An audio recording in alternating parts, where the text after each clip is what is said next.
Thank you, ladies, for sharing. To our first speaker, who is Susan Tollefson. Susan is the owner and operator of Inside Out Business Systems. She has been a productivity expert and coach for over 10 years.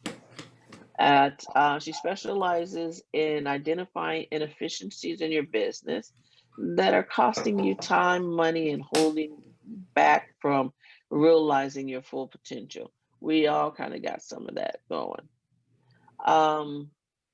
She's worked over 20 years with large corporations like Fireman's Fund, American Express, which makes her uniquely qualified to help entrepreneurs increase their efficiency, free up their time, and focus on making it more possibility.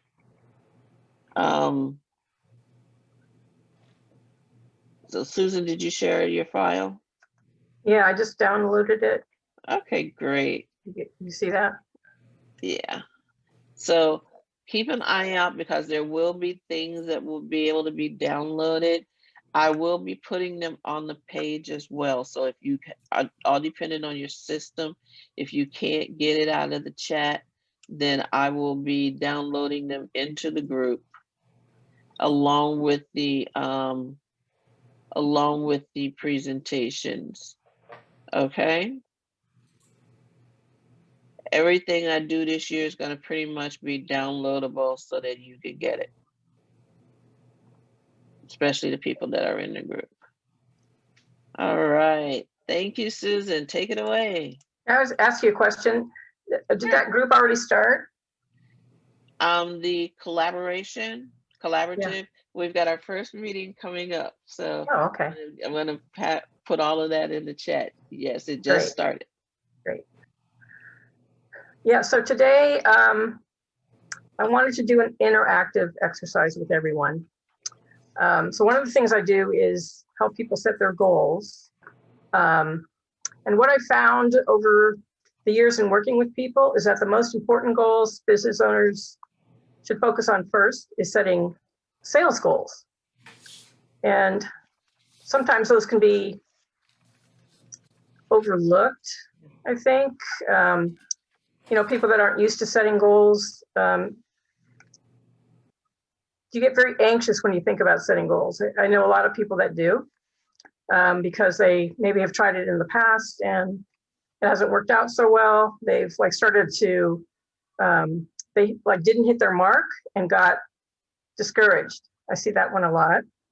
Or they don't have a solid plan. Maybe their goals aren't specific enough, those types of things. So I wanted to share a system that I have, that I share with my clients to set sales goals. Have you guys downloaded the worksheet that I put in the chat? Okay. So everyone here, I'm sure, has heard of the SMART goals, right? Specific, measurable, attainable, realistic, timely. So the first section I have there is some questions to help define those steps. That's the first page. So one of the first questions, so these are setting specific and measurable goals. I have to get my document up here. Okay. So you want to be clear about what the purpose is. So we're talking about sales goals. So the purpose is, to earn income for most of us, provide for, pay bills, provide for your family, those types of things. Who's going to be involved in accomplishing the goal? So sometimes it's just, you are the driver of the goals, but there's might be other people that could be involved. And so that's important to know who else is going to be involved. If you got maybe an assistant working with you, or maybe in a partnership, that's key to help you accomplish those goals. You want to take those things into consideration. How do I know this goal is attainable? That is something that this planning process that I'm going to take you through is going to pretty much lay out how attainable the goal is going to be, based on what your offerings are. If you've done it in the past, maybe your past revenue and you just want to up that a little bit, those types of things you want to consider. How relevant is this goal to meet? So if you're in business, you want to make sure that your goals are in line with the vision that you see for your company, as well as your personal values. And, the bigger, the overall arching, like life purpose type stuff that, is important to you. So you want to tie those things to your goals to keep you motivated. And then lastly is, when will the goal be accomplished? So that's the timing piece. So, there's spaces, to take notes there, but we're going to assume that you guys, know what those are for yourselves. And I want to jump into an exercise.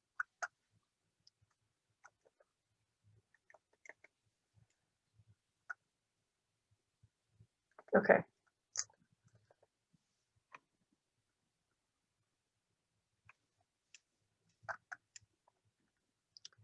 So I think we're on page 2. You guys see something about what are my offerings? Those are like the very first thing that you want to be clear about. So why don't we take a couple of minutes just to note what your offerings currently are. And if you've been working with Katerina, you probably have like the fountain thing happening with, you've got your free thing and maybe your classes, your one-on-one coaching, group coaching, things like that. So you want to include all of those. So we'll take a few minutes to do that. Is there any questions? No. Okay.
You guys can look up when you're ready.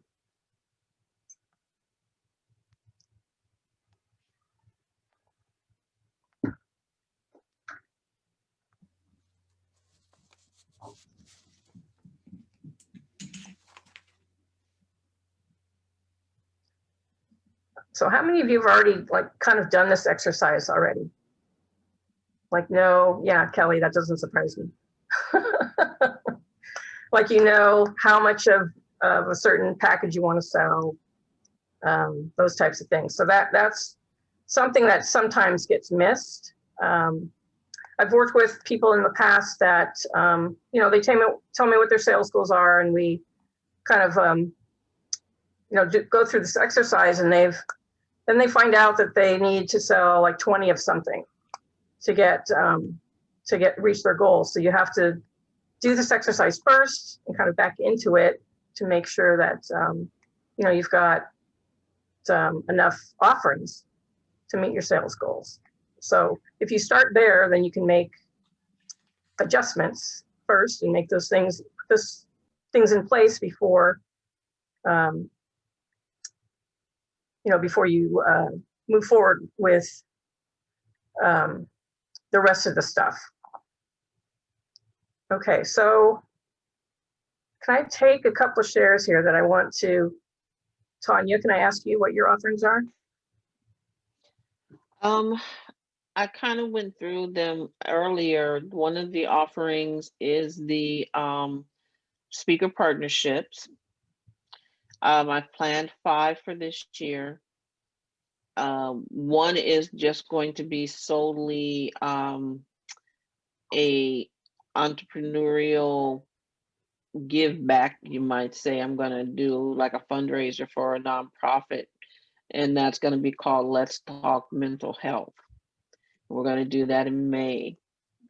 And I'm going to have professionals there to kind of answer some questions and things of that nature.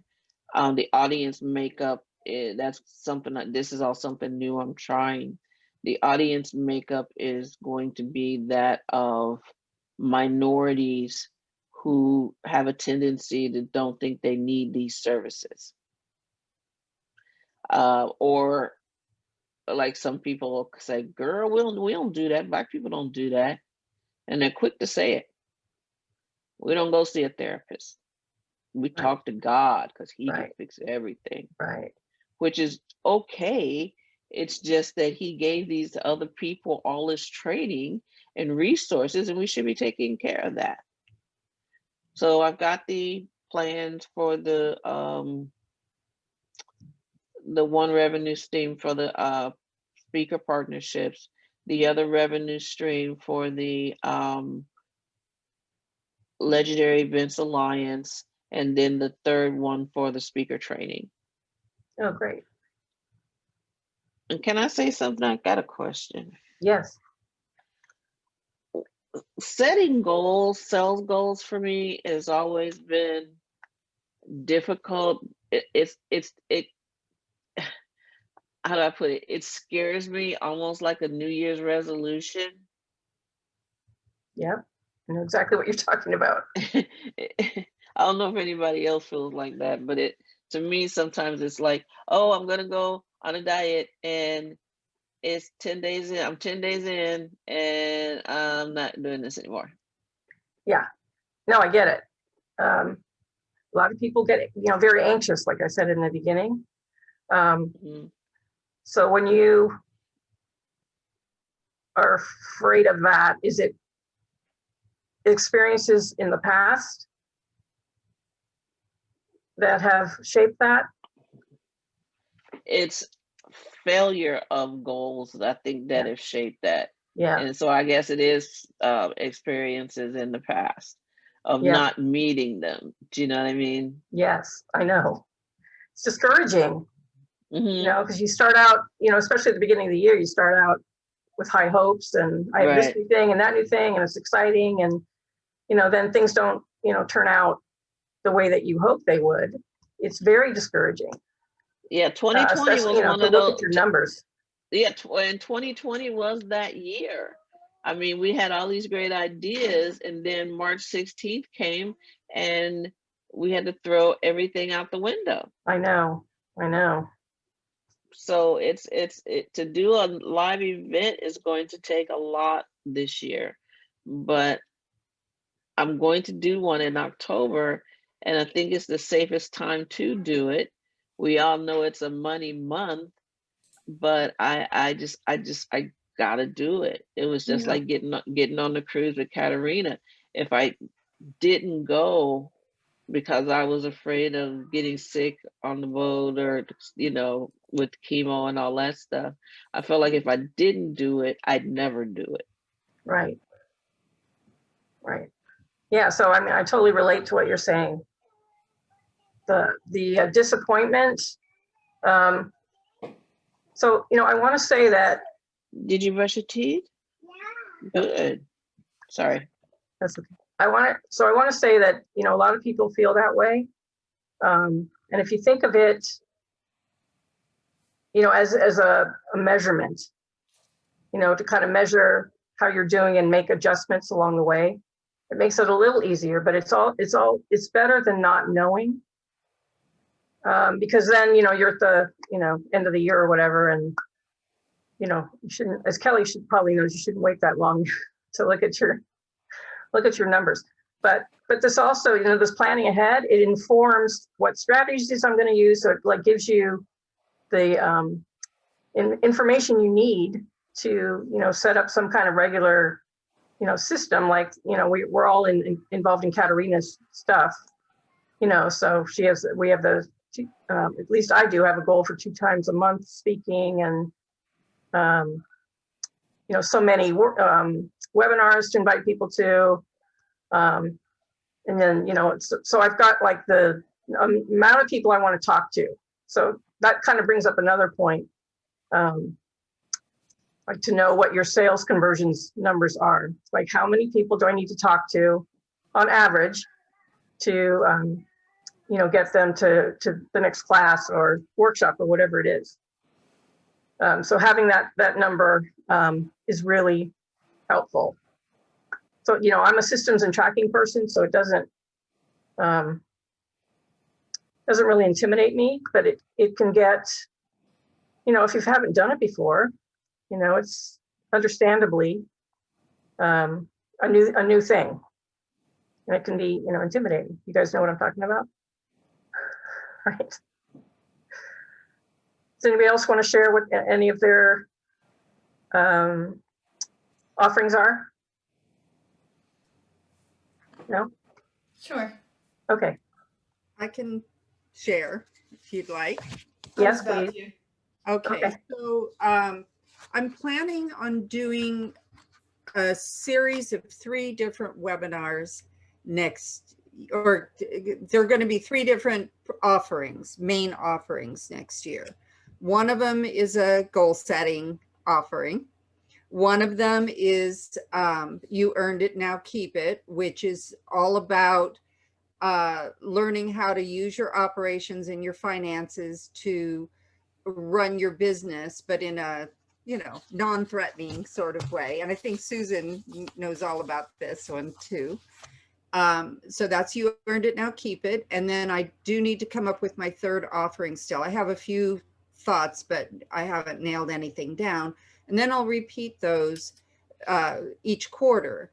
And those will be my offerings. And then I don't know if you want to break it down to the next level, but I'll start with the webinar, 5-day challenge, which will be walking through all the different steps that you need to do, and then followed up by an accountability session that will run the whole quarter. Wonderful. So, yeah. Yeah, I think that's really needed. The accountability piece, because I'm also doing something similar to just having, you know, a place to go and a group to check in with, to make sure, because accountability, you know, there's a statistic that's, you know, if you set goals, you know, part of it is planning, but also part of it is accountability. And if you don't have accountability, you achieve your goals maybe 40% of the time. But with that accountability, it doubles. Plus, it's like 85% or some big difference. So it makes a huge difference. Yeah, I find it hard. Yeah, if I don't look at the goals every week or every 2 weeks, yeah, then next thing I know, the month is gone. I know, happens so fast. I know. And I'm like, okay, I'd rather panic and make 50 phone calls, you know, or set up the system so that I have so many phone calls a week. And I've even started to put it in my calendar like I would a P&L. You know, this is how much came from this, how much money is in the door. And I have a little bit of a problem with understanding in the door and in my hand or in the pipeline. Right. There, you know, those all get jumbled together, and I don't know how to record them. I don't know if anybody else has Well, that issue. there's sold, and then there's in the door. Okay. So money received, and then money, you know, sales, but not received money yet. That's what sold is? Yeah, that's what I think it is. Kelly, do you have a different interpretation? That's exactly right. So if you talk to me and you sell me something for $1,000, but I only put $200 down, then you'll record 1,000 sold, right? Because that's my commitment, but in the door, you only have $200. But Right. next month, you'll get to add that $200 in again, and each month thereafter until I've paid the whole amount. Yes, and Okay. and that So, can, but in that's in the door, right? Or no, Right. that's sold. The sold is the $1,000 that the program you sold me. Uh-huh. Then each time I make that $200 payment, that's your in the door, because that's actually Okay. in your hand spendable money, which we Yeah. don't want you to spend all that money. So don't do that, Tanya. So the money collected. So the money collected. Who you been talking to, Callie? Who you been talking to? Stop it.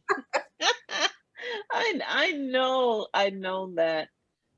And this year I've set up a system so that the money goes on my PayPal card that I don't use unless that's the expense account card for the business. Other than that, it stays wherever it is. And when it comes time to pay for stuff for an event, or I need to go buy ink or whatever, that's where it's going to come out of.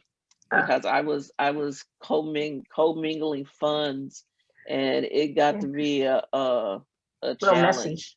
Yeah. Yeah, it does. Yeah, So well, it's I kind mean, of I was serving- embarrassed. I was embarrassed to go to the bookkeeper with a bag of receipts. You're so not by I yourself, though. I know I seem like I have it all together, but yeah. I appreciate you sharing that. Little Because- We're all a work in progress. Yeah, I really appreciate you sharing that, You know, because a lot of people are in the same boat, and we're all like experts like Kelly is, about what's, you know what I mean? No, I had to learn over time too, even though Mhm. I like spreadsheets and stuff. I still had to yeah. learn what numbers, right?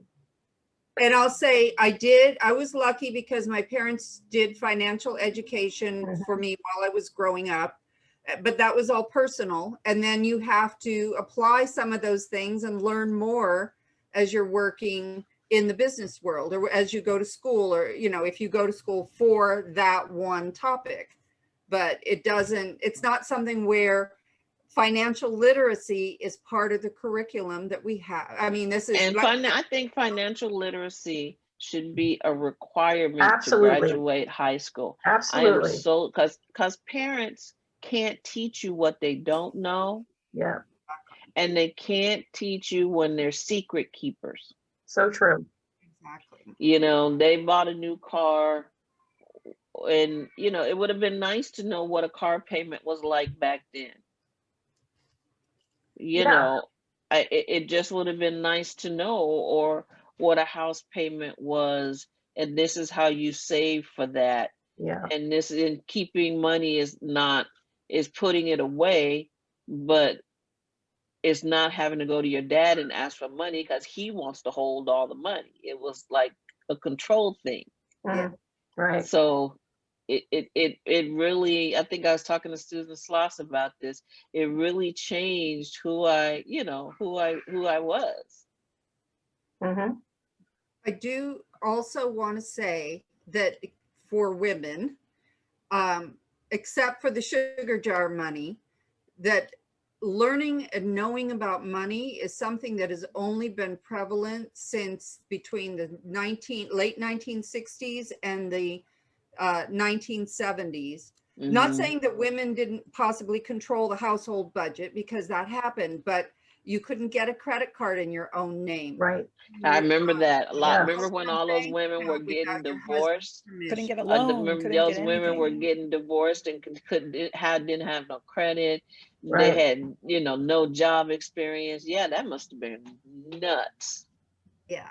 So we can't, I get why there are a lot of challenges around money. We have a lot of catching up to do. And it's not just, men do as well, because the whole financial literacy is across the board, but women have had a lot less ability over the years. It's something that's really a new relatively new for women to be able to control their lives and their money, their lives, and their destinies. So Right.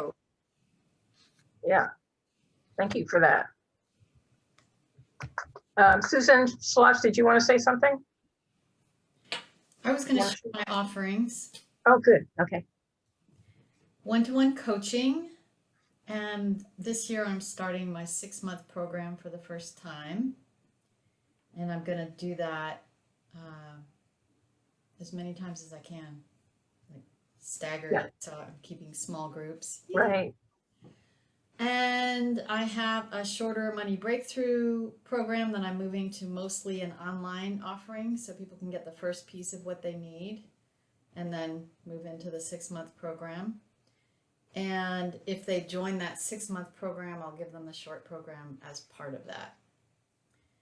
Then I do couples coaching and then free or low cost events online. Those are shorter. I'm really looking forward to getting back to the day long that I was doing before because that was, I haven't quite replaced that with online offerings, you know, where people are with you for the whole day, they really get a feeling for you. So that was a great way to bring people into my community. And then I'm going to start doing retreats. I've been including retreats as part of my longer program, which was 3 months and now 6 months. And I want to start just offering retreats because I have a whole healing background that I love to teach. And the retreat environment is a great place to do that. And that's what I got. That's wonderful. It's nice to use that other side, your other talents as well, and share those with people. You know, so that's a big plus. Thank you for sharing, everyone. Athena, are you keeping track of time? Where'd you go? Oh, there you are. Yeah. So all together, I think you have about 20 minutes or so, 15, 20 Left? Oh, okay. Yeah, All right. plenty of time.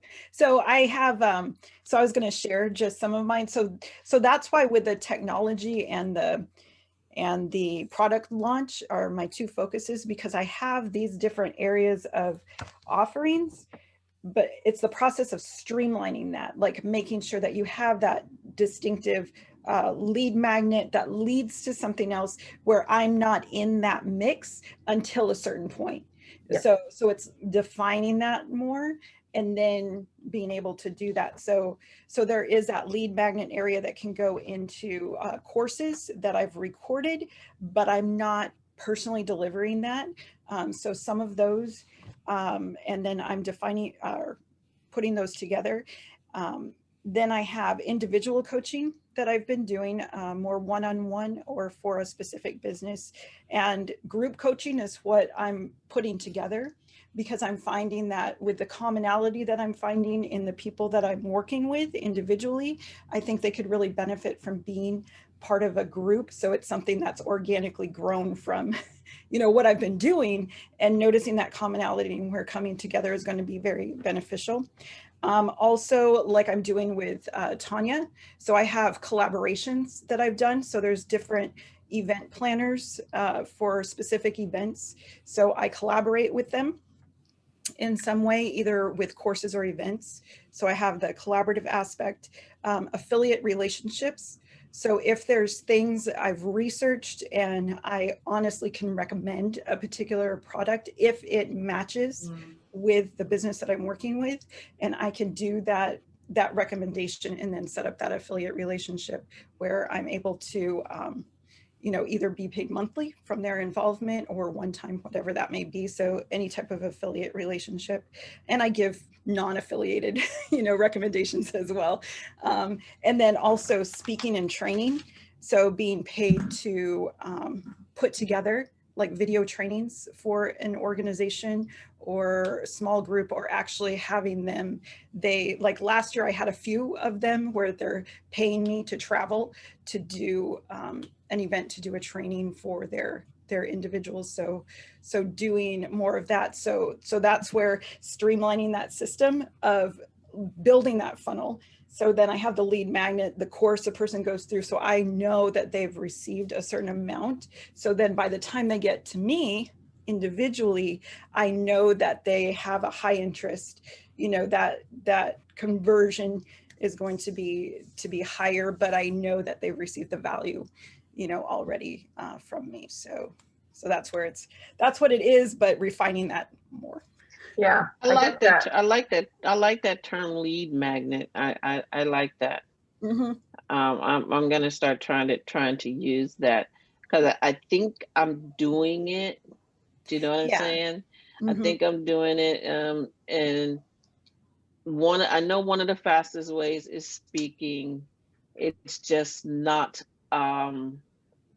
my favorite thing to do. Mm-hmm. So this year I've actually had to say, here I got 5 speaking gigs a month. Mm-hmm. And it's hard to find time to do that when you're prepping for some of the larger events that I do. It's very hard to find time to do that. I want to do a retreat, Susan Sloss, but I always end up helping people do retreats. So on the calendar this year, it's like, no, not this year. You know. So you kind of I've got build things 2. around your existing business. Yeah, and Yeah. you want to support people and you want to go to their things, but I can't seem to make time. So this year I really narrowed it down, and for the past 3 weeks, starting just through January, I've gotten my butt kicked with Right. speaking engagement, board member activities, calendar planning, breaking in a new team.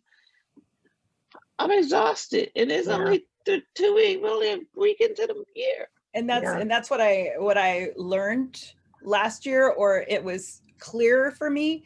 It is completely fine to say no. Yes. Yes. So it's all like, I don't have to justify why I said no. You know, even I had a client a few days ago that she wants to connect before our next meeting. And I'm all like, I honestly don't have time. You know, where before I may have moved things around, but just understanding your time is very valuable. I'm like, it's either I take away my creation time to create my product or, you know, refine what I'm doing, or I give that over to her. You know, and I'll be talking about this more during my presentation and stuff, but like understanding that and being completely fine with being able to say no. That's a big one. Mm-hmm. You know, 'cause I work with people on their time management and their calendar, and Mm-hmm. that comes up quite often. Mm-hmm. That we discover, you know, they're doing all these things that they committed to that they don't necessarily enjoy, or it doesn't feed them in any kind of specific doesn't really feed them. So, Yeah, but they're just used to saying yes. Yeah, And they feel bad. That part where it's okay if you have a block of time on your schedule and you don't have anything scheduled there. Yes. Just because there's an opening doesn't mean that you have to fill it. That is right. That is yes. Mm-hmm. Yes. Yeah, and that's a lesson. Mm-hmm. That's been a hard lesson for me to learn. It's like, and then supporting yourself as you said no, and if you feel like, oh my God, are they gonna like me? I know. No, and then you're like, and then you hang up the phone and be like, I'm fine with it because I put myself and your self-care first. Yeah, and you have to. Yeah. You have to do. You know, you have to think of yourself, or else you do end up burning yourself out. And so saying it a little at a time, practicing here and there. I tell people to say, let me think about it and get back to you. If someone, if you're automatically saying yes, just try that little trick. Everybody's okay with you getting back to them. Yeah. And then you can think about it and see if you've really got the time, that kind of thing. Yeah. So that's the thing. Thank you. Okay. So I probably have about 15 minutes left. Okay. So the next area, so we've got our offers kind of documented. I've got space there for January, February, March revenue goals or sales goals. So I just wanted you guys to take a minute to figure out what that might be. And so this is the part where you go, I need to have this many people in this class and coach this many people and so forth. So let's just take a few minutes to do that, at least January, so that we can I want to show you the rest of the process as well.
Does everybody have something written down for January? Wait, I need a couple minutes. No, okay. Yeah, so that's basically the first phase of this, is to figure out what your offerings are, figure out what your sales goals are, and the next is the planning piece. So on the pages aren't the same as yours here.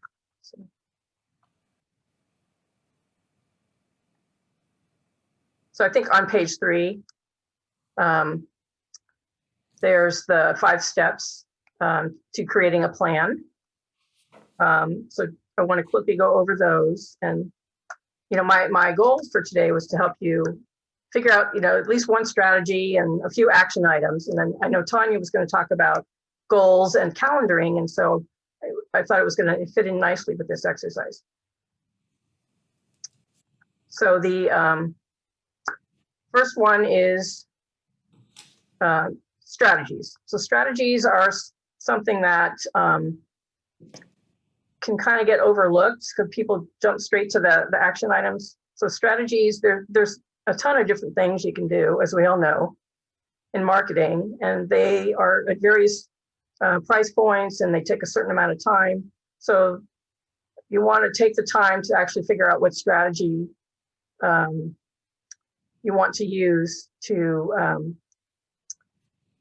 to meet your goals or help you meet your goals. So a example of a strategy that we all use is speaking.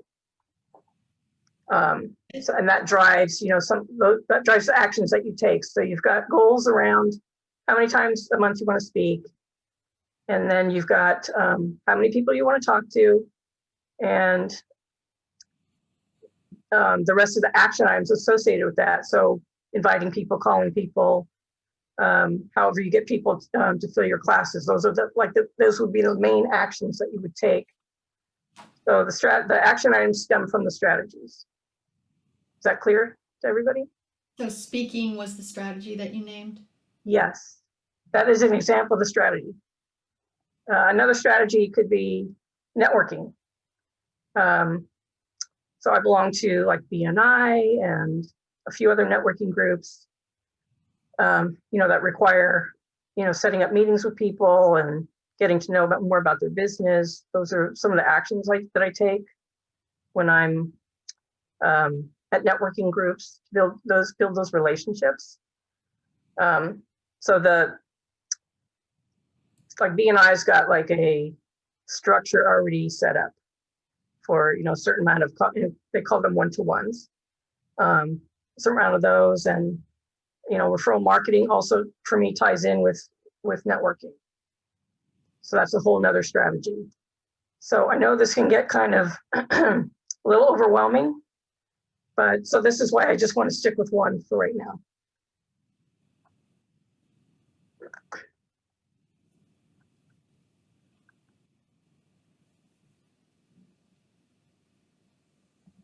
So there's room for you to put up to 3 strategies, but we can just start with one so that we can get through the exercise and you'll get the gist of what's happening as far as planning the rest of this. Does that make sense?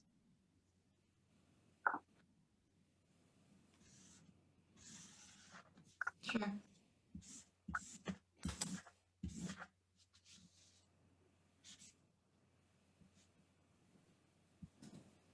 Yeah, so does everyone have at least one strategy that they're using? Kelly, you have a question? No. Okay, so the next thing is your action plans, which do include the projects that you've identified that go with the strategy, the tasks, those types of things stem from the strategies. So as I said before, if speaking was one of your strategies, you'd set up your systems around how your action items on how to use that strategy. Like I said, like speaking goals and inviting people, filling your webinars, working your funnel, that kind of thing. And you see, I've got some room there for you to write some action steps. But I kind of don't think we have the time to do that. Athena, can you warn me?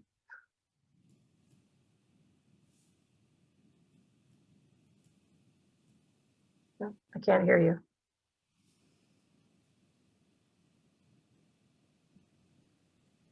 So I think you go up until 11:30, including your Q&A. Oh, thank you. Mm-hmm. Okay. Yeah, so in that case,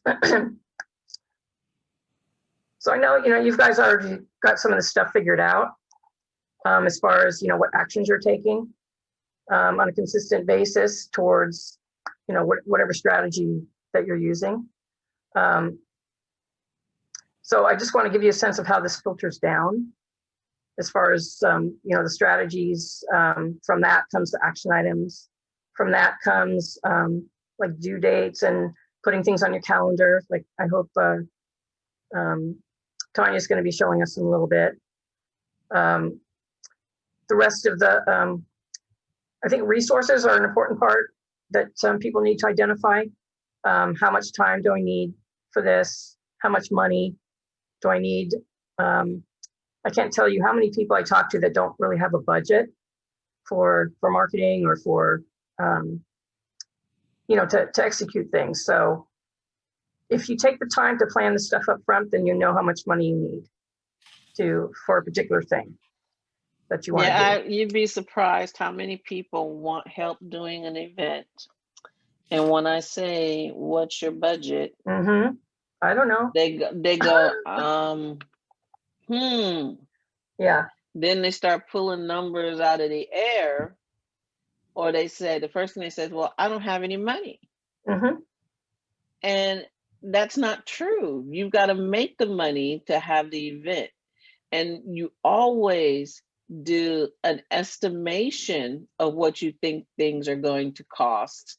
Then you do what the actual cost was, and then you measure the difference. So next year, that difference becomes your estimation, and you go from there. Or you can look at that and say, hey, I spent way too much on printing. I got to talk to Katarina about getting one of them printing cards, whatever the case may be. But that's one thing people love to say, I don't have a budget. But it is up here. It's up there. Yeah, so they just haven't thought about it. Yeah, exactly. Do you have a worksheet or something that you give them to help them figure out what the budget is? Yep, yeah. Exactly. Yeah. All of my worksheets and stuff are going to be in the group. So, and they're set up for events specifically, including ideas, but we'll talk about that. Okay.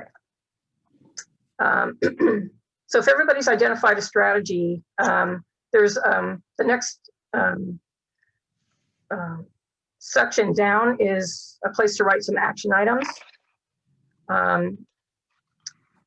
So, you know, go ahead and write down some action items that you think or that you know you need to do, even though some of us, you know, most of us are already speaking. At least I am. So I've got my calendar, you know, figured out already ahead of time. But again, writing the action items down is gonna help you plan your calendar, plan when you're gonna do things, especially if something is a project that's kind of multifaceted, that you've got a lot of different stuff going on. It really helps you break that down and, you know, kind of plan things, you know, accordingly on your calendar. And this is another big reason why we do this, is so that we have, you know, a tool to help us plan what actions we're going to take. So go ahead and take a couple minutes to do that.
You guys can look up when you're ready.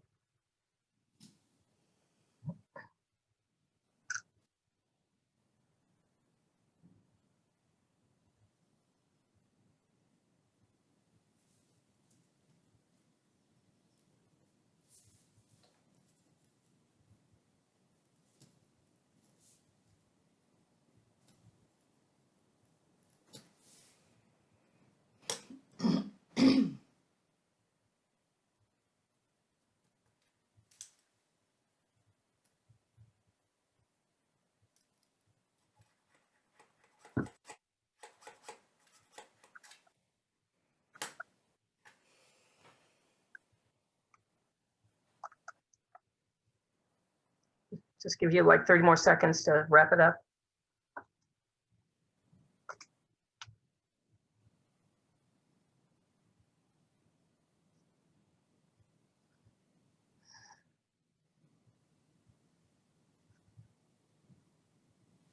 Okay.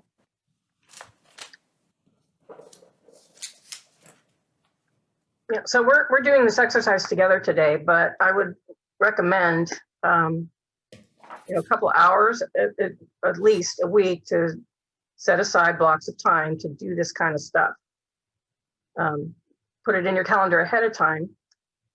You know, and it can include, you know, checking, tracking your goals, you know, how are you doing, your money, or, you know, what you need to adjust. Like it's getting towards the end of the month, I would say maybe halfway through the month is a good time to look, you know, see what adjustments you might need to make.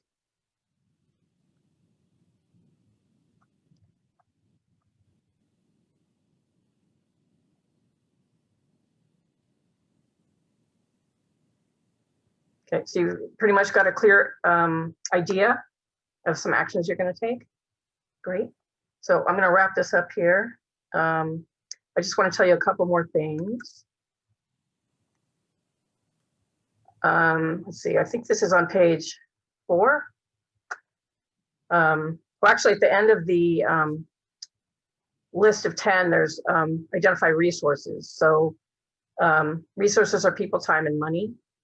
Again, we talked about, accurately figuring out what your budget is, what people might be involved.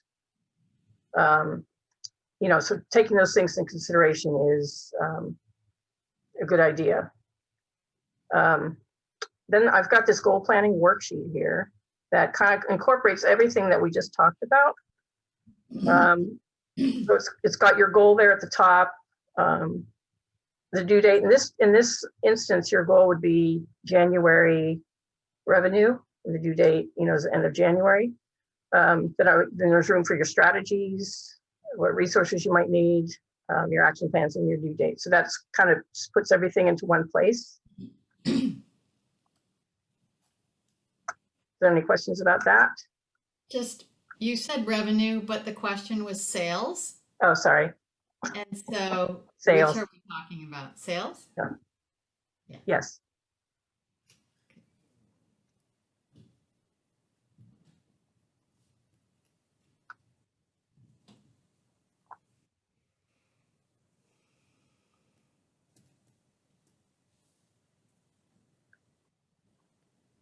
So, I know people that print this as a worksheet, and they have like a binder.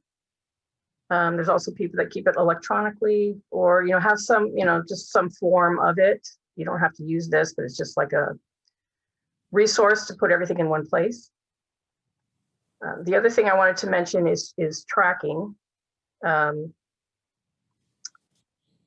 So sales goals are very specific and measurable, so they're easy to track.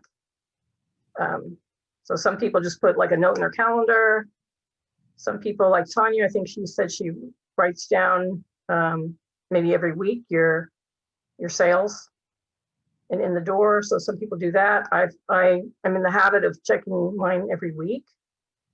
So you just have to have a place to keep them, for one.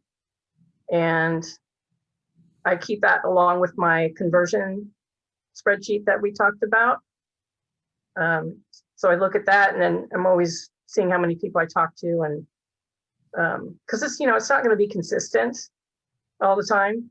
You might have 10 people one day and nobody takes you up on your offer. And you might have 5 people the next week and 3 people take you up. It's just like, I think that for me was discouraging at first, because I didn't seem to be consistent.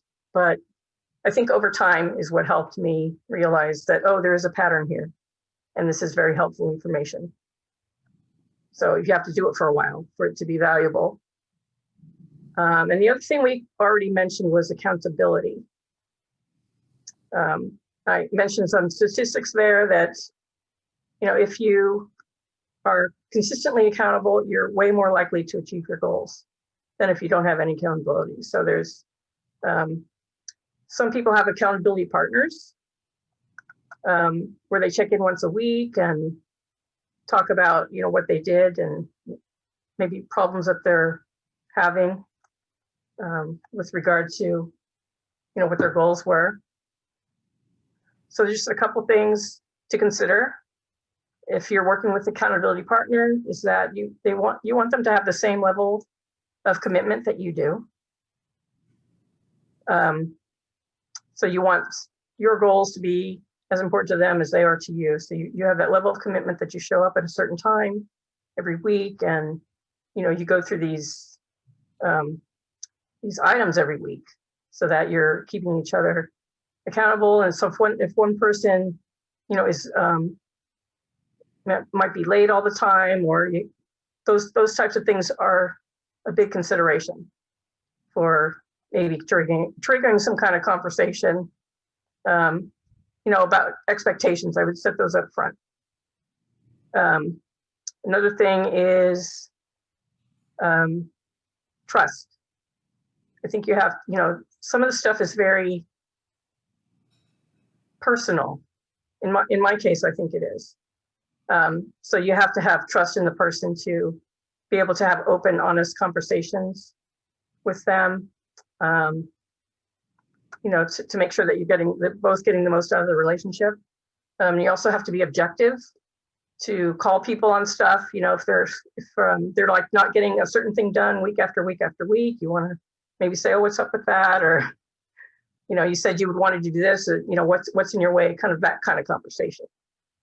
So those are some things to consider. And I want to take some questions if you have any right now. No?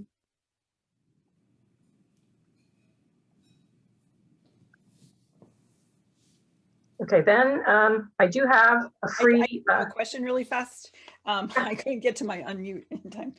So you have down milestones. So how are you defining that differently than like? Yeah, milestones. So they pertain to projects that, or several projects maybe, that, milestones helps you break things down into, when I get this certain project done, that's a milestone. For me, it's just a form of measurement.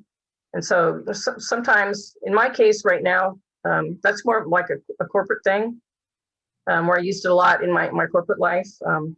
I don't use it so much now, but it's a tool or a measurement that's good to know about, especially if you've got several projects happening. If it's a big project, yeah, then it's going to be, that's the big project goal, and then there's those key factors that you have to hit. Yes, wanting to hit in order. Yes. Okay. All right. Exactly. So I do have a free event next week. Create your schedule for success. It's about how to organize your time so that you're in alignment, your time is aligned with your goals and priorities in your life. So it's a little bit of continuation of this, but also like the bigger picture of how to put your calendar together. So I am. If you don't mind going to the group page, and I'll like you and let you in. It's a Facebook group, not a Facebook page. It's called Legendary Alliance, Collaboration Alliance. Legendary Collaborative Alliance. Can I post it in the chat too? Yeah, you can post it in the chat, but would you post it in the group as well? Because a lot of times the chat, when we're done, it's kind of gone. Okay. Unless you guys want me to send it out.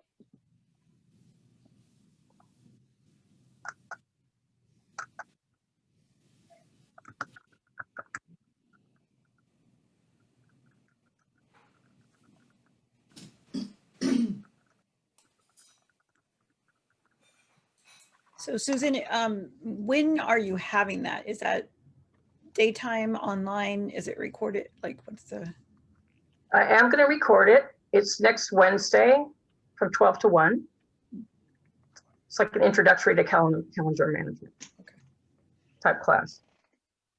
So there's the link if you need it. You can also go to my website, insideoutbiz.com. It's on the first page under events.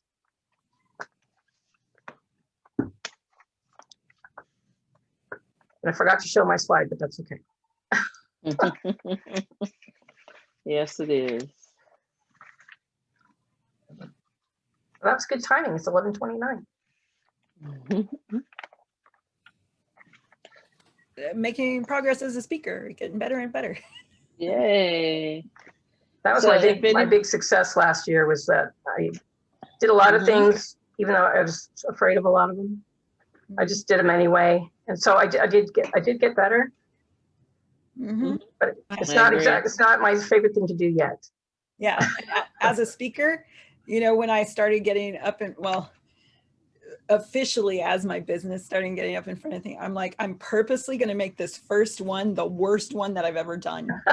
So I had my slides and I didn't really do much with them. And I sat in front and I had like almost like a script of what I was going to say. And I almost literally sat on the chair and I was like, oh, I'm going to read you a story, you know, instead of like saying the story. And I just read through it and I just started like doing it that way. And I'm like, I'm going to make this the worst. So I can only go up from here now, you know? So That's a good strategy. Mhm. yeah. So then my brain's like, oh my God, that was horrible. And I'm like, I know. So we can get better. Can only get better from here. Yeah.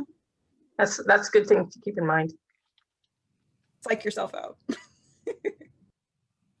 So Yeah, I mean, right now we're scheduled. Go ahead. Go ahead. Right now we're scheduled to take a lunch break. And I don't, if you want to take a lunch break, let's take 30 minutes and grab something to drink, go potty with a bio break, I mean, or whatever you need to do. And when we come back, we will be, if you have your calendar and your markers and your crayons or colored pens, pencils, bring those back with you. Okay. Yay. Yeah, so that'll be a good opportunity to put things on the calendar that we talked about today, right? Yeah, that's what we're gonna do. Okay, good. That makes me happy. Did you send some kind of handout Who? for the calendar or just our own? Yeah, I'm gonna give a handout for that. We're gonna send that. It'll be. Oh, do you want it now? Is that what you're saying? No. I just thought there was something that came before the event, but that's fine. No, there was just a toolkit.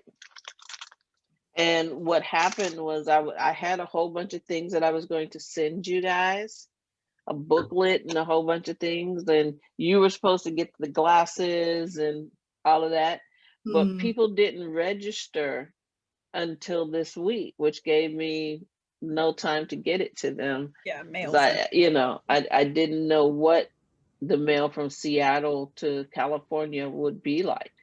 No problem. So, I just wanted. but you're still going to get everything. Okay. Oh, good. Great. Yep, you're still going to get all the fun stuff. Good. Okay. Okay. So take a break and come back. And I got it. Did everybody have a good lunch? Yes. Quick. Or a good snack break? Okay. Couple of things that I want to go over is in goal planning. I like to have fun with goal planning. As you can see, I like to have fun with a whole bunch of things. I decided that if I'm going to wear a mask this year that is going to have bling on it. Can you see that? Yeah, that's great. And that I might as well promote my business and my name. And I have a lady who makes these, so if you want one, let me know. And then I had to do red because I like red. And then since I'm an old hippie, I have a tie-dye one somewhere around here too.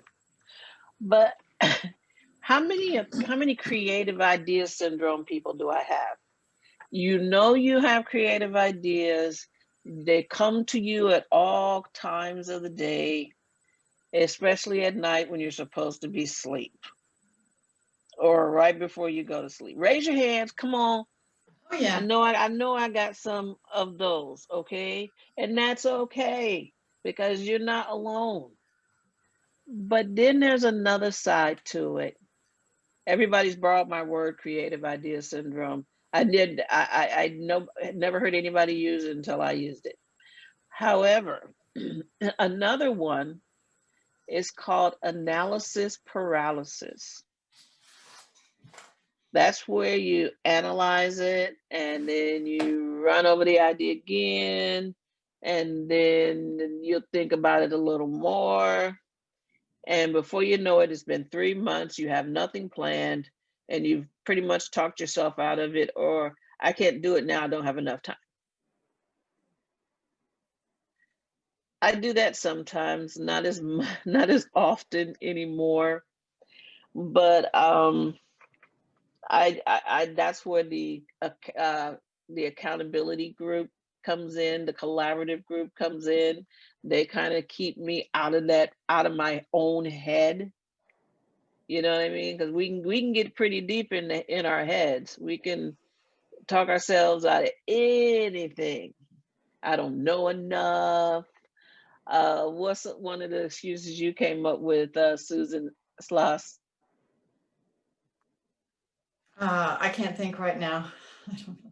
Okay, how about Susan Tollefson? What's one reason you've told yourself that you can't do an event? Probably time. I You don't have didn't enough have time time. now. Mm-hmm. Yeah, Mm-hmm. because I do But occasionally do the analysis paralysis thing. yeah, Kelly. Last year, you were the one that gave me a kick in the butt, but I don't have enough experience to go out there and show off my expertise. I don't have enough experience speaking to show off my expertise. Wrong end. No, I'll get you later. No, but the thing is, that's the one that I used, and you were like, no, you're going to be speaking. And sure enough, I did. So, I don't have that one anymore. Good, good. That's good. Yeah, What's one of actually, yours, Athena? So very similar to Kelly, like, do I know enough? What is the other, do I have any, like, should I take another course to figure something out? Or Mm-hmm. how do I put all this together? I don't know. Or should I use that new technology with it or no? Or, You guys have more content and knowledge than you would ever believe. Just because Kelly speaks a little bit about organization, Susan does a little bit about organization, Susan S does a little bit about organization, and believe it or not, none of it's the same. And there are parts that are the same that we need to hear over and over and over again. How many of you have been to Katarina's speech? It's wash, rinse, repeat. And no matter how many times we hear it, we learn something new. So why can't you do the same thing? Mm-hmm. I've just got to get the rinse, repeat thing down, and I'm working on that this year. So it'll be better for me to do that. Diana Morgan says, make things evergreen. Mm-hmm. Have you ever heard that, Mm-hmm. Susan? I don't think so. Okay. Making something, your content, evergreen means that you create content where you only have to change a few words before you can then use it again and use it again Mm-hmm. and change it for next year and use it again. Yeah, I think I pretty much do that. Yeah, I didn't know that. But when she told me that was new and different. One way to capture some of your creative ideas, I have to be honest with you, my husband is tired of me hitting him in the shoulder at night. And it's kind of one of those things where wake up and talk to me. I have an idea, wake up and talk to me. I need to talk to you about this. I know you need to go to work in the morning. I know all that stuff. However, I have an idea, I can make it work. So he got a little tired of that. Have you guys printed out the idea catcher? Yes, good. Let's see. So it's in there and you can print that out. And what I did, I made this a long time ago when I was a solopreneur, but it is still very relevant today. And what it is I like to color. I don't know how many of you learn better when you're taking notes. Some of us are tactile like that. And I hear you more when I'm not really looking at you. I'm also very auditory, but don't give me a whole bunch of stuff to read because it just won't happen. I would never buy a box set of someone's series of books because that's not how I learn. So I've gone to a couple of events and they always had pencils in the table, on the table in the center. So I would get these pencils with crazy colors, crazy color pencils. And I found it really interesting that I paid more attention when I was coloring. I heard more. So I made this book that is full of things you can color and take with you or use it at night before you go to sleep. You'd be surprised how just a little bit of coloring, or if you do puzzles, I even color online, or play a game that's relaxing. This one is more to empty the kind of like what you used to call a brain dump for ideas. So it has what you want to do for business growth, book ideas. Sometimes book ideas come to us in the middle of the night and you're like, I really need to write about that. Blogging ideas. How many bloggers do I have? Yeah, you guys get ideas about what your clients need to know. And sometimes that may come on at night when you're sleeping, or it may come down to when you're having some me time and all of a sudden you get that idea. Hey, I just saw this online. Maybe I should blog about it too. Produce creative ideas. Produce productive creation and ideas. Product creation ideas. You guys talked a little bit earlier about different products you want to do and different things. If you haven't done them for this year or you've only done them for the first 2 quarters, take a minute and write some down so that you have a few product creation ideas. Some of you even talked about things you want to do next year, which I think is absolutely great because that's where you should be. Knowing what you're going to have time to do, managing our time, knowing what you're going to have time to do this year. And I know I want to do a retreat. That's where that is. And I want to do it next year. Money making ideas. Every idea we have is not going to make us money.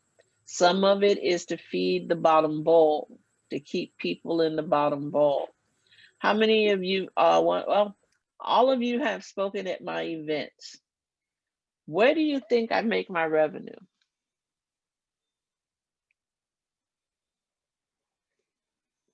Don't all talk at once.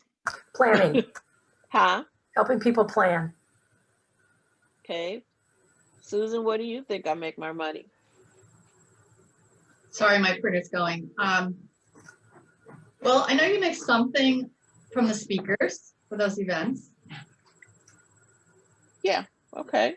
Good one. Kelly, where do you think I make my money?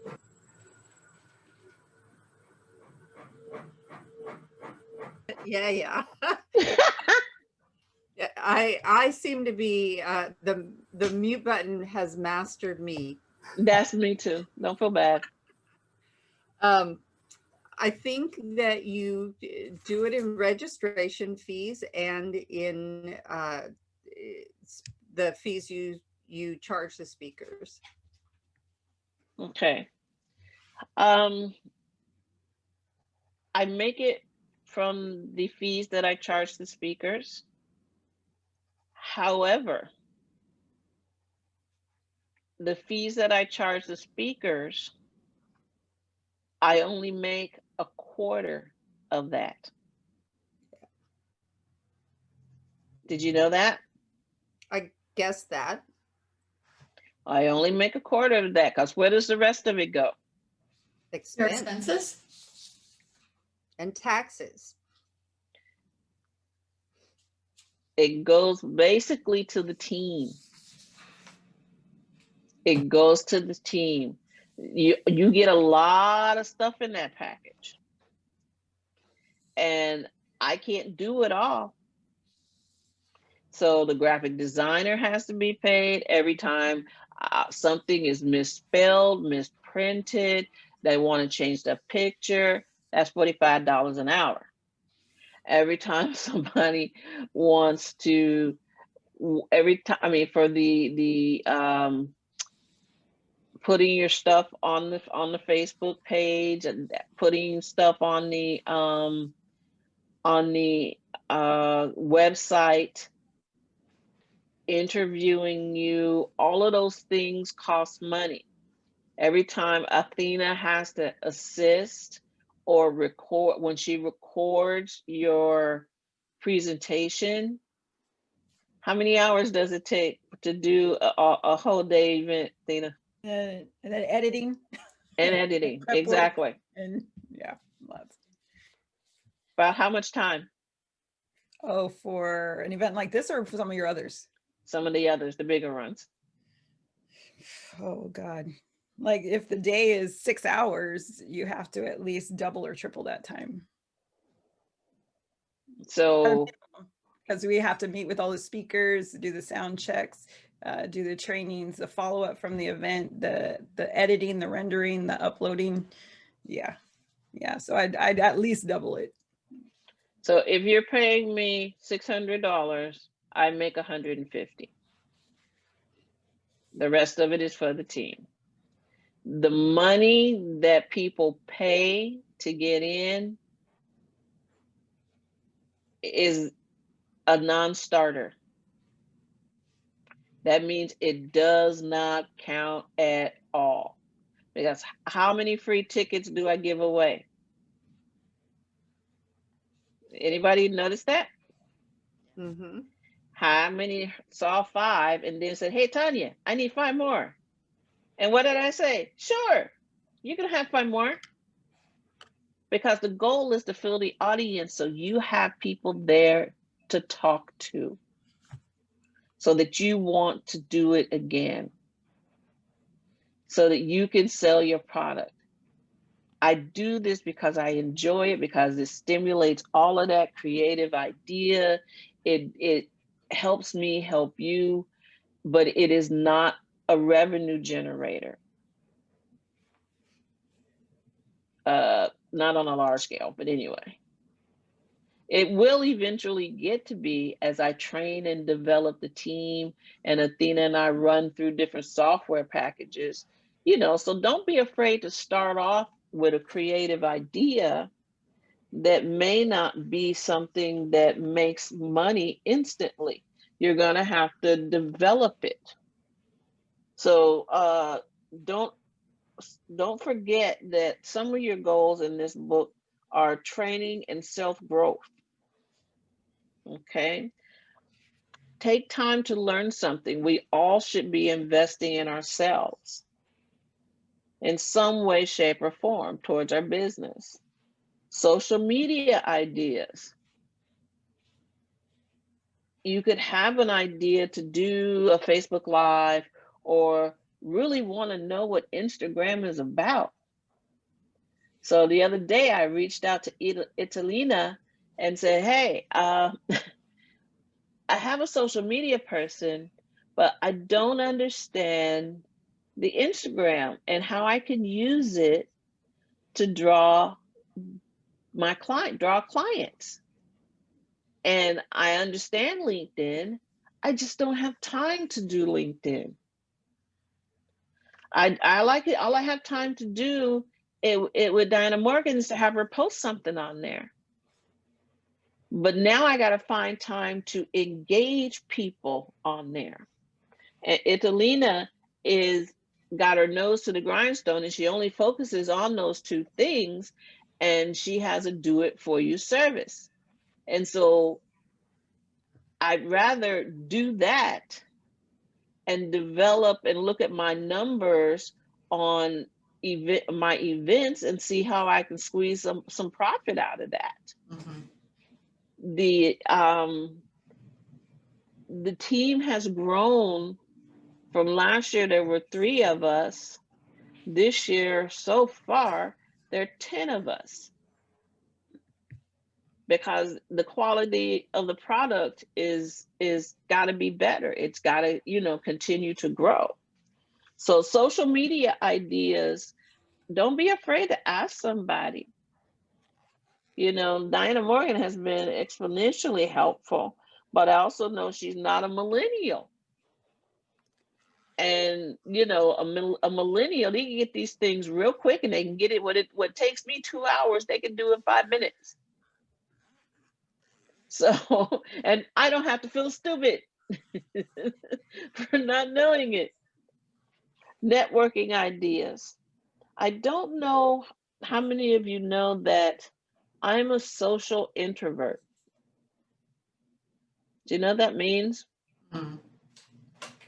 That means almost like a polyog, where I'm can be a person in the room when there's a lot of people, and you'll find me standing in a corner somewhere drinking something and just standing there. I won't talk to anybody. I won't meet anybody. Observe, Networking, huh? observing. Right, I observe, exactly. Mhm. And I spend maybe 5 minutes connecting with select people that I have observed.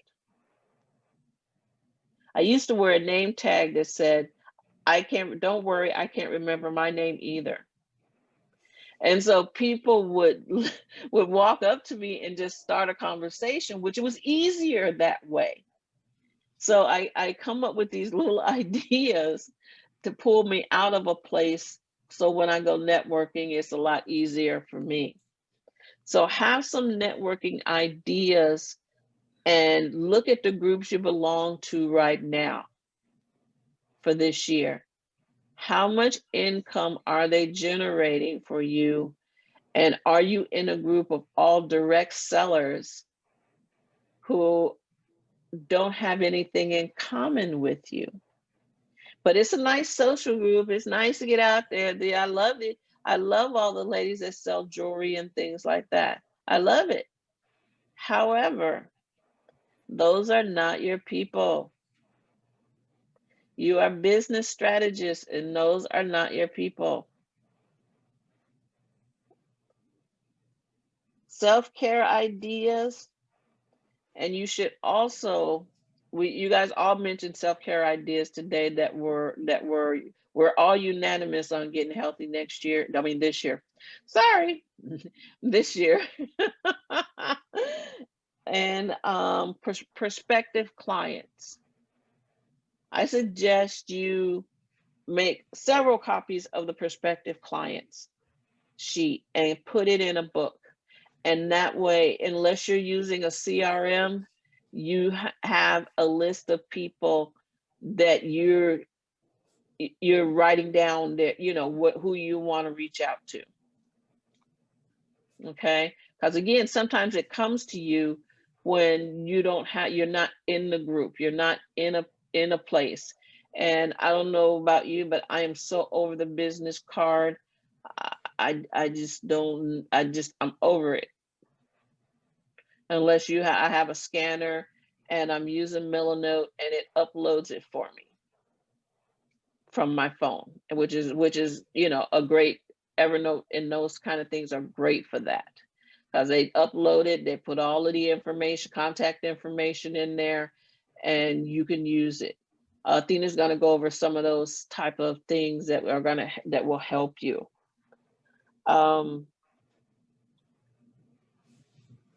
How many of you do the big wall calendar? Well, first of all, did you have any I did questions last year. about the idea? How did you have any questions about the idea catcher? Already. I'm already working on it. See, okay, exactly. And again, I really encourage you, and if you enjoy coloring, please just do it. You'd be surprised what comes to you when you relax your mind on something other than drugs and vodka cranberry. Um, the calendar. Again, my mantra is if it's not fun, I'm not gonna do it. 2 battles with cancer, living with this last cancer has taught me that I better enjoy it. I am tired of surviving. I want to live. And if that means I spend every other month in Seattle with my grandkids, that's what I'm going to do. If it means I got to buy a green screen, that's what I'm going to do. You know, if it means that I wear stupid things on my head, that's what I'm going to do. And I'm glad I got these things yesterday because I thought I was going to have a background. So I do invest heavily in calendars for the year. I go to Hobby Lobby and I get the calendars, the fun calendars with the stickers. Some of them have stickers already in them. And these are my sticker from my purple calendar last year. So I have lots of stickers that say, go here, do that, checklist, different kinds of stickers. Again, another form of occupying your hands, creating something while ideas come to you. Yesterday, I went and I bought, and you guys are going to get some of these in the mail. I bought stickers that have different pages, that have different sections for notes. Can you see this? Okay. I have some with pretty little petals and pictures and little things like that. See, borders you can put around your calendar. My favorite is the inspirational page where there are things that are said. What's this one? Life is fragile, plan it with care.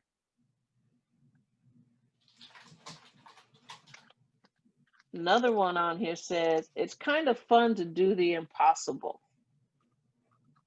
So when I open my calendar and I see one of these at the top of a week, it's like, hey, okay. That's a good thought for me for the week. Enjoy the moments that make you smile. How about you start off your morning with that? And the teacher in me is still seasonal. So I gotta have some Valentine hearts. And I had to tell you what I use these for are Saturdays or Sundays, because these are my self-care stickers. These let me know that I have it planned for once a week.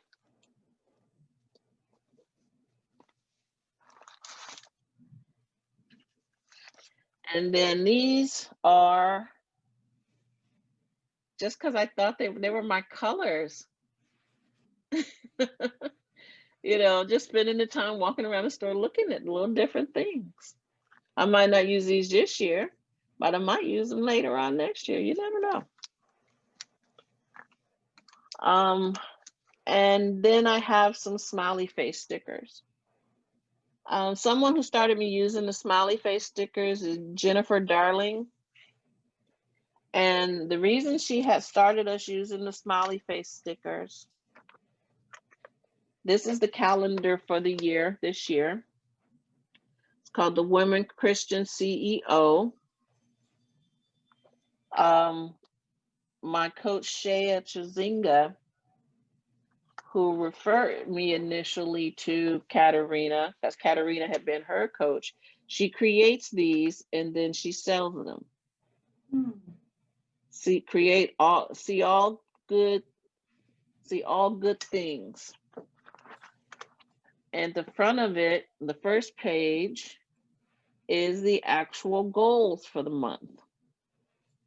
Now she's got me time goals, financial goals, social goals, big dream goals, health goals, and home goals. And work hard and never give in. Never give up. And down here are habit trackers. Now the habit tracker can be where you track your miles you walked that day, how much water you had, did you drink enough that day? Or like me, I track how many phone calls I made that day or how many hours I spent on sales calls.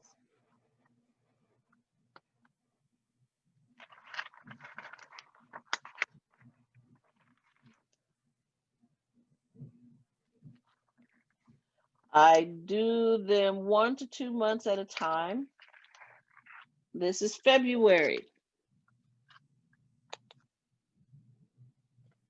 Do you see the little happy faces on there? Those are my sales call days. And then right there next to them, I'll write, what did you guys say? I'll write money in the door. And at the end of it, there is over here wrong side. Over here, there's a list of where I can calculate at the end of each week. There are 4 or 5 lines that I can put down how much revenue and then total it down here. So that I got a glance at my week and I know what it looks like. You can do that, or you can do it in a month. The month has a to-do list, a note list, and important things list. So you might want to look at getting, and there's one of these sheets for every week. And again, I always put something inspirational to start off my week or what I want to think about that week. Dream, love, create, and inspire. I love seeing that on Monday morning. I just got tired of cleaning the bathroom window, so I stopped putting Post-its all over the bathroom mirror. But I put these things in this book. So let's move. I put something like that in together for you. If you do want one like this, let me know and I can get you one like this. Do you have the slides?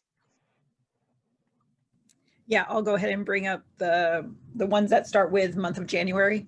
Yes. Okay. Mm-hmm.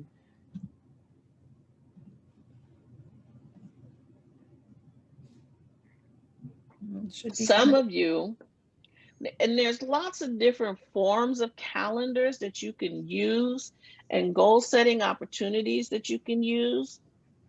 This one will be in the group for you. And unless you want to run out and buy your own, that's totally up to you. Or you can do like what I initially did, was sheets like this, and I put them in a binder. And that way I knew that yes, it is sparkly and glittery and gold. I put them in a binder that I pick up every morning or that's open to that page. So you've got your days of the month. And on the days of the month, you can put down, like on the 3rd, pay PG&E. On, I've got it to where all the bills get paid on the 25th. Or if I have a doctor's appointment, I use the big calendar for my stuff. Or you can use it for business. You got networkings, you got speeches, you got things like that. So you can switch the page now. Personal goals, the month, the week, what action steps you need to take.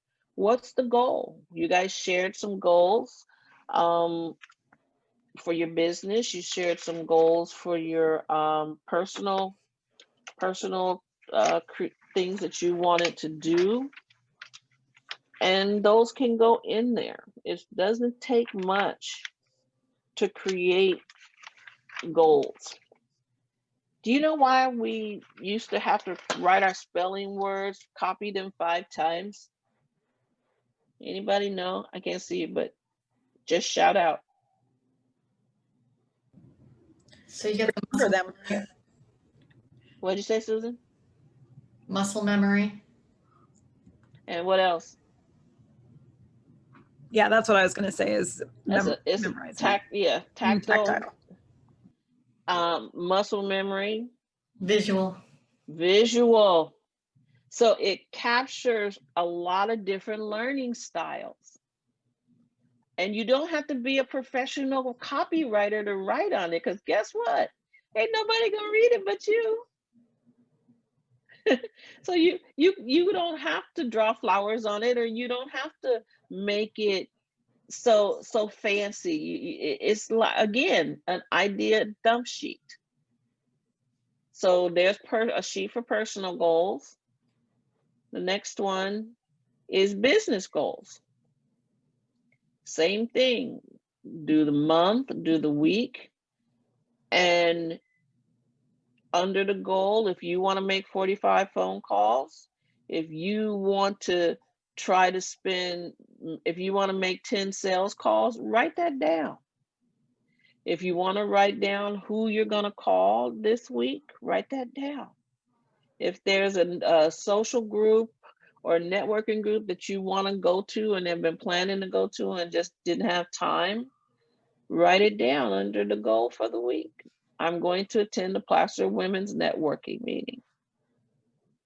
Or I'm going to attend Happy Neighborhood People's meeting. Right. Next. Reach outs for the month. So I've given you 2 lists now that you can use for reach outs for the month. That can be new people. And the reason I included a follow-up date, because how many of you know cooker, slow cooker, super slow cooker, blah, blah, blah, blah. So you can go back and say, I followed up with this, it's time for me to follow up, or they'll tell you to follow up and can you catch me next month this same time? Schedule the date right there and then.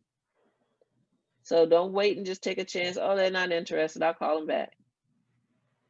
Is it okay if I contact you on the 20th of next month? Does this same time work for you? Okay, never let that go of, well, can you get back to me later? Everybody has, what we call it, an ass. Do you know what an ass is? It's a sad ass story. Everybody's got their sad story. You know, the one where, let me check in with my husband. You didn't check in with your husband when you went and bought that Michael Kors bag, did you? I'm asking you to invest in yourself and your business, but you got to ask him if you can invest in yourself and your business. Is he the CFO? Yeah. Or the CEO of your company? I didn't know. Exactly. But that comes along with men, for some reason, don't equate women doing business until you start to make money. So I put it to my husband all the time. Do you want to continue to work for the rest of your life?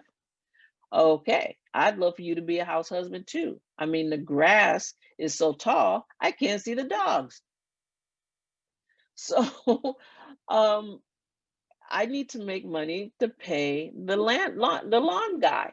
You work 2 jobs, dude. You don't have to go out and do that. So men tend to take things more seriously when we do that way. All right, thanks, Athena.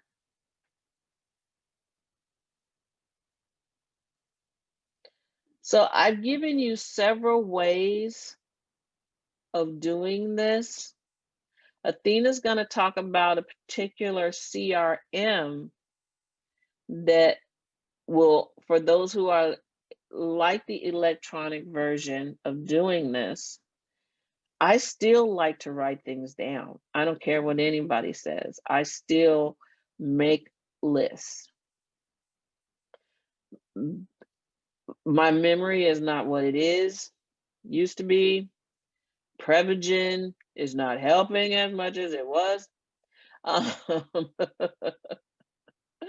Um, so these are just some fun ways that you can do that aren't expensive, that you don't have to invest in a $95 CRM to do all this for you.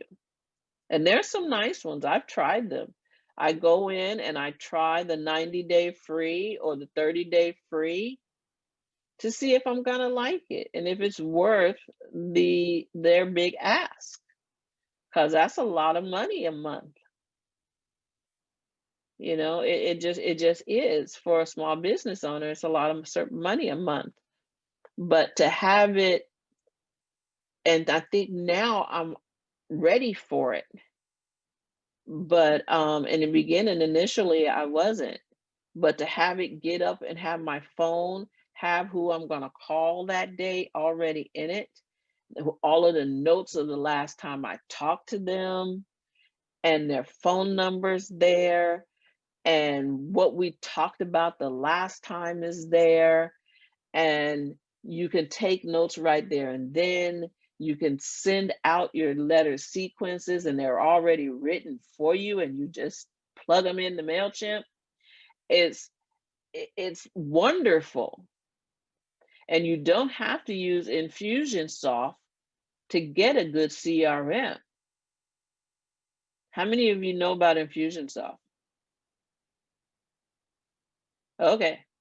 How many of you use Infusionsoft?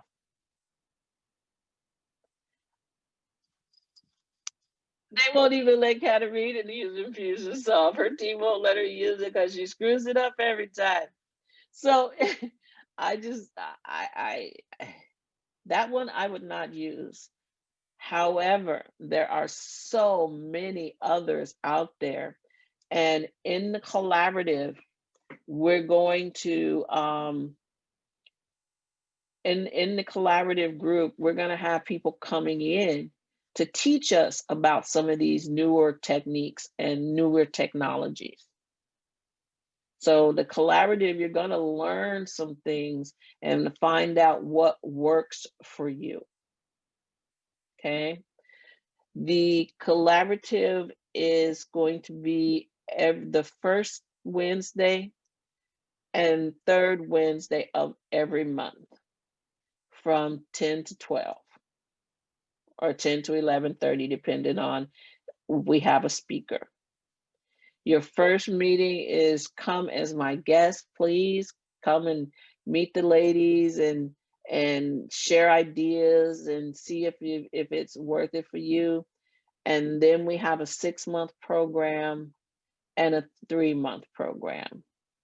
So I don't want you trapped into a year-long program that, you know, all you need is a couple months to get yourself together. Or after 3 months and you want to do another 3 months because you liked working with these people and you got quite a bit accomplished, then that's great too. Okay. For those of you who are speakers, and I mean you and you and you and you and you, and you. For those of you who are speakers, we have 5 wonderful speaking opportunities this year. In March 20th, we have our legendary Women of Influence conference. And we will always present the Legendary Women Award. And this year, the package is even larger. And a lot of you took advantage of the December special, where you got it for last year's prices with even more in the package than for this year's prices, which I mean, it was a great deal. It is not one that Katerina approved of, but I thought it was really good. She says, boyfriend, are you gonna? Yeah, I get there. I get there. You know, so it was really a good thing. I really wanted to do for those of you who have worked with me in the past. So if you're interested, I might even leave the package open for everybody that's on the screen now that hasn't connected with me. Then we have May, I think it's May 15th, we have the Let's Talk Mental Health. And I explained a little bit about that earlier and the reason for doing it. So if it's not for you, but there are people that you know that need to have questions answered, need to meet some therapists that can explain to them what PTSD is because they have someone in their family that they believe has this, or bipolar, that somebody needs to know just how that works. There's going to be someone on the panel. People are going to share their stories, but there will be a panel of professionals there that will be able to talk to them about medications that you can take, not individually, just all together as a group. And it'll be being put on by NAMI, which is the National Association of Mental blah blah. So that's one that's in May. If you want to speak and share a story, that's great. That I would love it. Just let me know. Then we have in I can't find my other calendar. Where is it? Oh, there it is.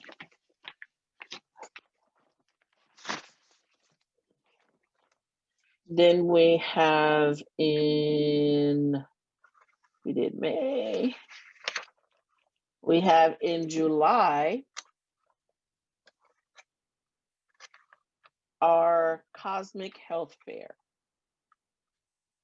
The Cosmic Health Fair will be an outdoor event. It will be set up just like almost like a carnival, where there'll be a main stage and speakers coming up on the main stage, but there'll be someone there doing henna tattoos, doing massages, everything that's self-care that you could ever want or imagine or have fun with will be there. Like I said, it will be the Cosmic Health Fair. It'll be like a carnival.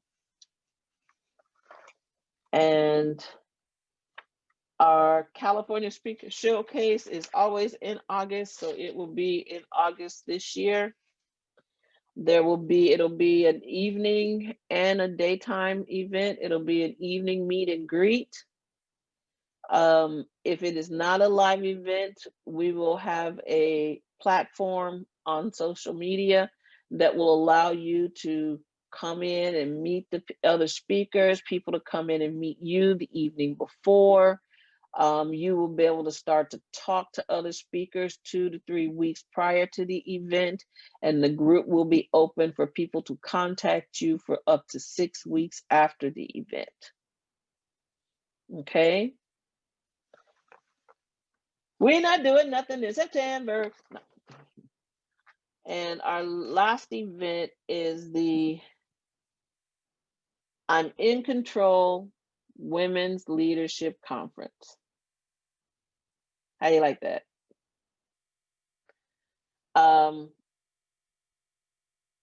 This one will have a formal dinner the night before.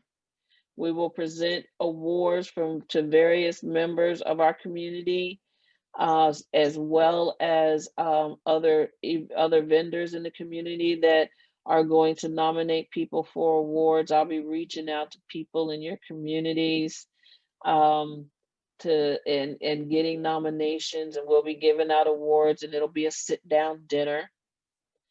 And then on the Saturday, we will have our conference, which will be speakers, and we'll have a particular special headliner speaker.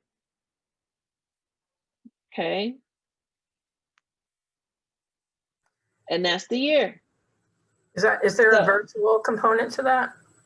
that event will be a hybrid event. So there will be a virtual piece to that. I'm even thinking the California Speakers Showcase will be a hybrid event. If we go with the particular software that we want to use, those last two will be hybrid events. I'm not going to leave out the people in the Bay Area ever again. Ever, ever, ever. You guys have supported me and I'm absolutely thankful for it. Okay. So that's no reason to not sign up.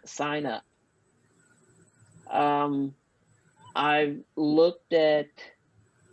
watched television, I've watched them put the people on the screens on both sides of the stage. I've watched them run the whole back of the room with people on 3 or 4 screens in the back of the room that can see the speaker, and the speaker can see them.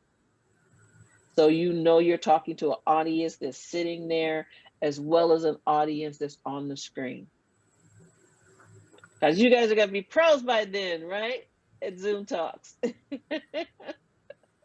You're going to be experts, and the people on the screen are not going to even bother you. So there's something there for everyone. If you want to talk to me, I encourage you to talk to me about these events, going over which one might be best for you. I really try to help with the topics because all of you have more than one topic in you. And you know that you may have a topic that you want to try out at the California Speakers Showcase. Because that one is kind of their first time people who are talking. Some people are there trying out new topics for next year. You know, so that way there's a place for that and for you to do that as a speaker. Okay. Any questions? Good stuff. Thank you. I think All Kelly was right. asking about dates. Huh? Kelly has something in the chat about dates. A question. Oh, The dates for the California Speaker Showcase and the date for the Leadership Conference. okay. I want you to encourage you to go to the website. All of the dates are there, but the date for the California Speaker Showcase is August 27th and 28th. And the date for the Women's Leadership Conference is October 15th and 16th. And the reason it's a 2-day is because we're going to have the meet and greet that'll go from 4 to 7. And then the Women's Leadership Conference will be the sit-down dinner, which is more of my appreciation to you. So I just really feel like I should do that. And that'll be, like I said, October 14th and 15th and 16th. All right, Kelly Lloyd, we will talk. Great, thank you.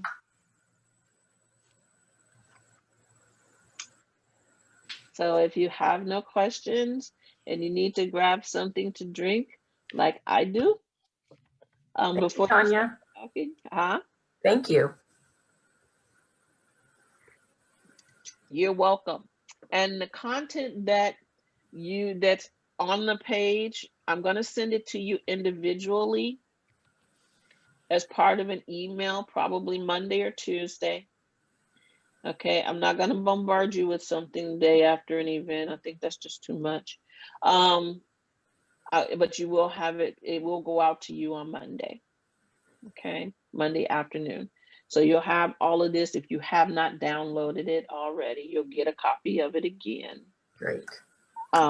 Please check out the website because a lot of the descriptions of the events are going up there. The speakers who are already speaking, by Friday of next week, they'll be up, the pictures will be up there for them. You can fill out the speaker agreement and the contract at that point, and get those back to me.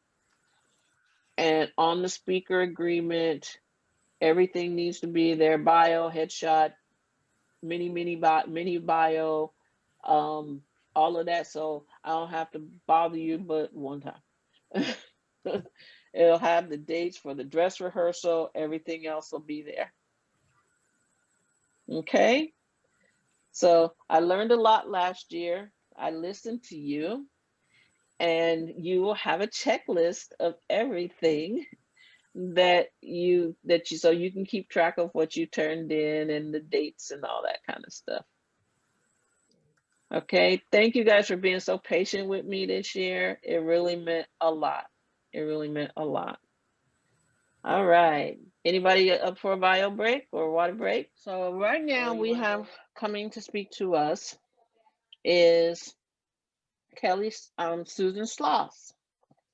Susan is going to talk to us about financial wisdom for the new year.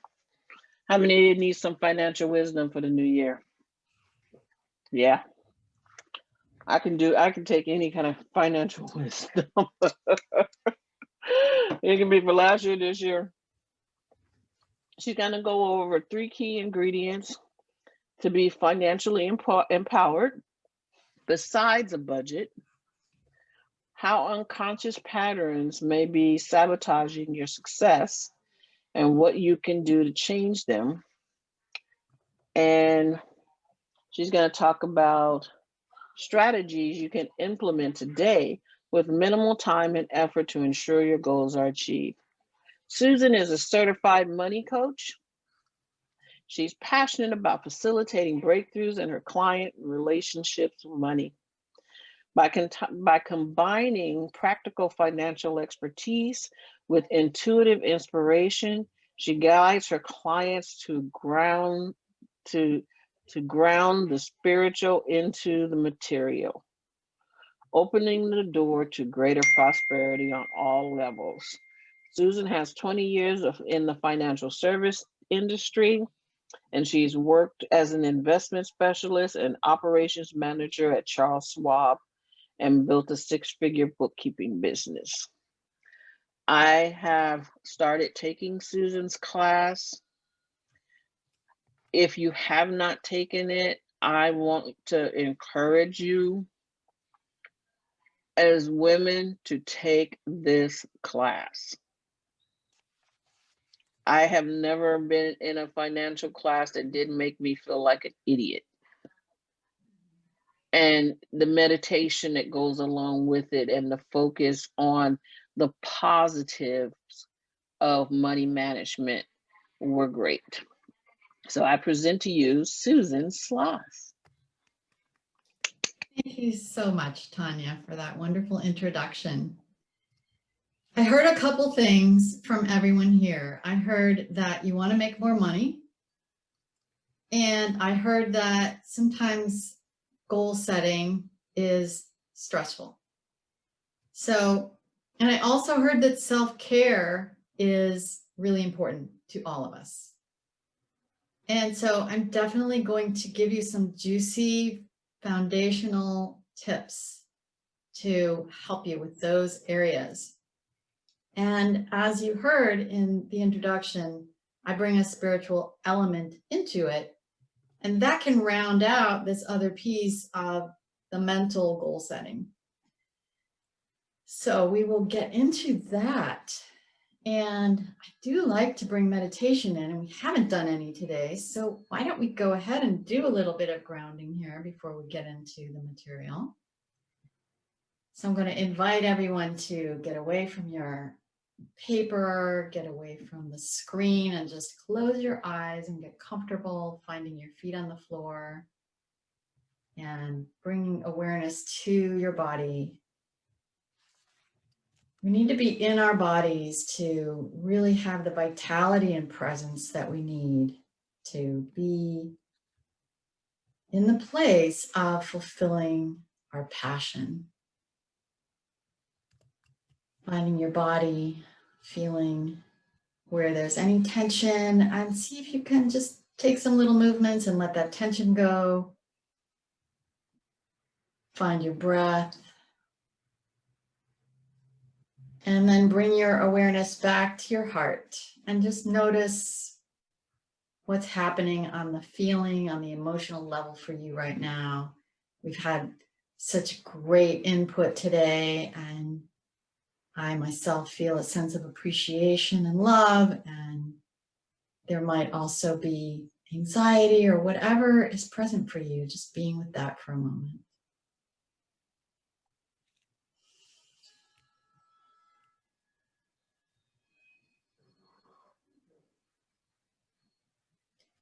Now I invite you to imagine that money is in front of you.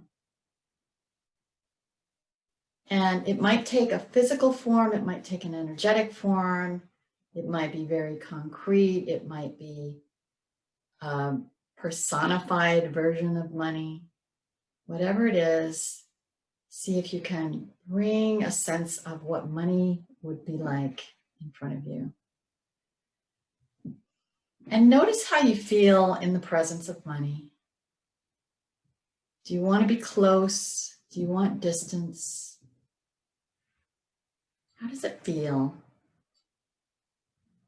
And then see if there's anything that money would like to say to you.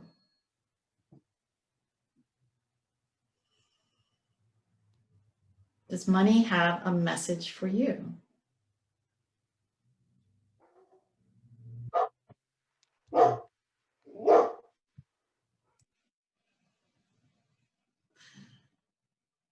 And then is there anything that you would like to say to money?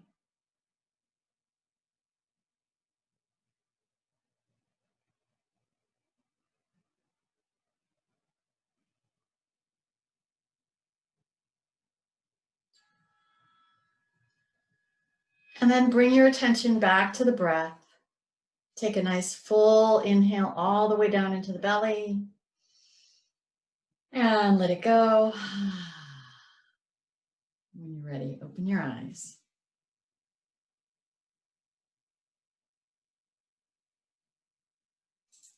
So let's just hear a couple of things about what money had to say to you, if you care to share. Just hear from a couple people. Athena? I'm here for you. Wonderful. Anybody else? Use me wisely. Great. Mine said, come and get it. Come and get me. Mm-hmm. Kelly, we might as well hear from everyone. I know. Well, I would say I like Susan's "Come and Get Me." And what did you have to say to money? I'm on my way. Mm-hmm. I will honor you and respect you. Beautiful. Mine was, thank you for everything that you've provided to me. Gratitude. Mine said, I'm here if you need me or when you need me. You said that to money? No, it said that to me. Okay, great. And Yeah. what did you say to money? Oh, okay. I don't think I said anything. Okay. Is there anything, I mean, I don't want to put you on the spot, but is there anything you would like to say to money? Maybe ask me later. Okay, sure. No problem. All right. So you can have a dialogue with money, and writing a dialogue with money can be really helpful. I just did it the other day, and it was really beautiful to just have that heart authentic connection with money. Okay, I'm going to share my screen here. And I will put the slides on. Here we go. Slideshow. Slideshow. I'm kind of slow. It's a little slow. Are you seeing the slides? No. We're seeing the slides, but still inside Yeah. of PowerPoint. Okay, give me a second here. I'm going to switch the screens here. Let's see.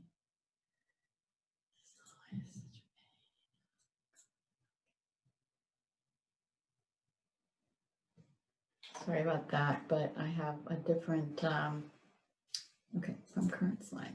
Okay, now are you seeing it? You have to Oh, choose. I didn't share. Okay, hang on. I'm sorry, you guys. I'm usually pretty, Speaker practice. well, I've had a lot of practice at this, but it's just, it seems to be a little different every time. Okay, here we go. Share screen. Now, this. And current slide. Okay, now you're seeing the slides. Yep, seeing the full slide. Mhm. Okay, so here's what I've heard from women about what women want. We want to live within our means. We want to be able to earn more than our expenses and spend less than what we're bringing in. So it can go either way. We might be falling short on earning, or we might be overspending. We want to increase our income. Experience ease with money is a big thing that a lot of women are looking for. Being open to receiving. And that's one of the things, that's one of the components for being able to make more money. Having clarity in our finances and saving for the future. And that can be retirement. It can be other areas as well. I'll get a little bit more into that in a little bit. Key ingredients for financial empowerment. So the first thing is this self-care that everybody talked about. And I call it radical self-care because what I found is the level of self-care that I need to function at the vibration, at the vibrancy, at the ability to be as present as I want to be and bring in the quality of clients that I want to bring in. The level of self-care that's needed for that is much more than most people think is needed. And I have a self-care assessment that I'm going to just pull over here right now. Are you seeing it? No, if you just shared your slide, then it won't show. You would have had to have shared your screen. Yeah, okay, so I'm not going to worry about that right now, but I put it in the chat, so you can open that and look at it if you'd like.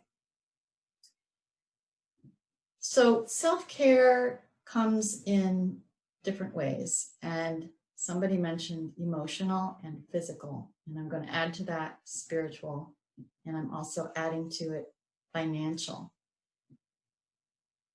On the emotional level, it might be things like making sure that you have connection time with your significant other or with yourself. You might need meditation for emotional balancing. On the physical level, it's exercise, rest, how we eat has a huge impact. On the spiritual level, having spiritual community might be important for you. For me, it's meditation, and then I have practices that I do. So looking at what you need, and that's what that assessment is for. It takes you through a process, and I really recommend doing this. It's so powerful. It takes you through a process of listing what you know that you need to operate at your optimum level. and then assessing where you are right now on a scale of 1 to 10, and then making an intention, a sacred, authentic intention that is going to take you from where you are to where you want to be. And you keep those intentions out so that you repeat them or read them every day. I suggest reading them out loud. It's a really powerful tool. The next thing is paying attention to our money. So that is having your eyes on your money, not staring or grasping, but having awareness and attention in a detached way, not in an unattached way, but a detached way, so that you know where you are on any given day. I really love looking at my numbers every day. I just find it very grounding. And that way you're able to track where you are in comparison with where your goals are financially. And if you have, some people have a lot of anxiety around looking at their money, at their numbers. So you might just have a practice of looking at your bank accounts for a few minutes every day as a starting point. The other thing is tracking. And that can be on an application or an accounting program. It can just be writing down everything you spend and earn every day. Something that keeps you connected with exactly what's happening. Paying attention to your investments. So I recommend looking at your investments about once a month, because we don't want to be, watching the ups and downs super closely with investments. If they're meant for long term, anything that's meant for short term shouldn't be fluctuating that much anyway. So being engaged in all of that is really gonna feel empowering for you. Getting help. So the money journey isn't something we want to be doing alone. And this would be talking your finances over with someone, whether it's a financial advisor, a money coach, of course I'm here for that for you, or somebody, maybe you have a relative who's financially savvy who can help you make decisions. If you're in a relationship, I recommend having these money conversations once a month to make sure that you're on the same page and that you're having that financial intimacy in your relationship. Even if you're keeping separate accounts, which my husband and I do, but we're very free in our communication about money. Then the last thing is healing money trauma. So how do you know if you have money trauma? If you have triggers that come up for you, let's say if someone hasn't paid you and you get really anxious about it, or you're having to raise your rates and that's really stressful, or you're having anxiety about billing people. Those are signs that there's some kind of imprint in the nervous system that gets activated in these different situations. And these triggers come from our early life. And that's because as a child, you don't have the choice about what's coming into your nervous system. And you don't have the ability to discern and say no to it. So those imprints stay there until we're able to process them and integrate them and heal them.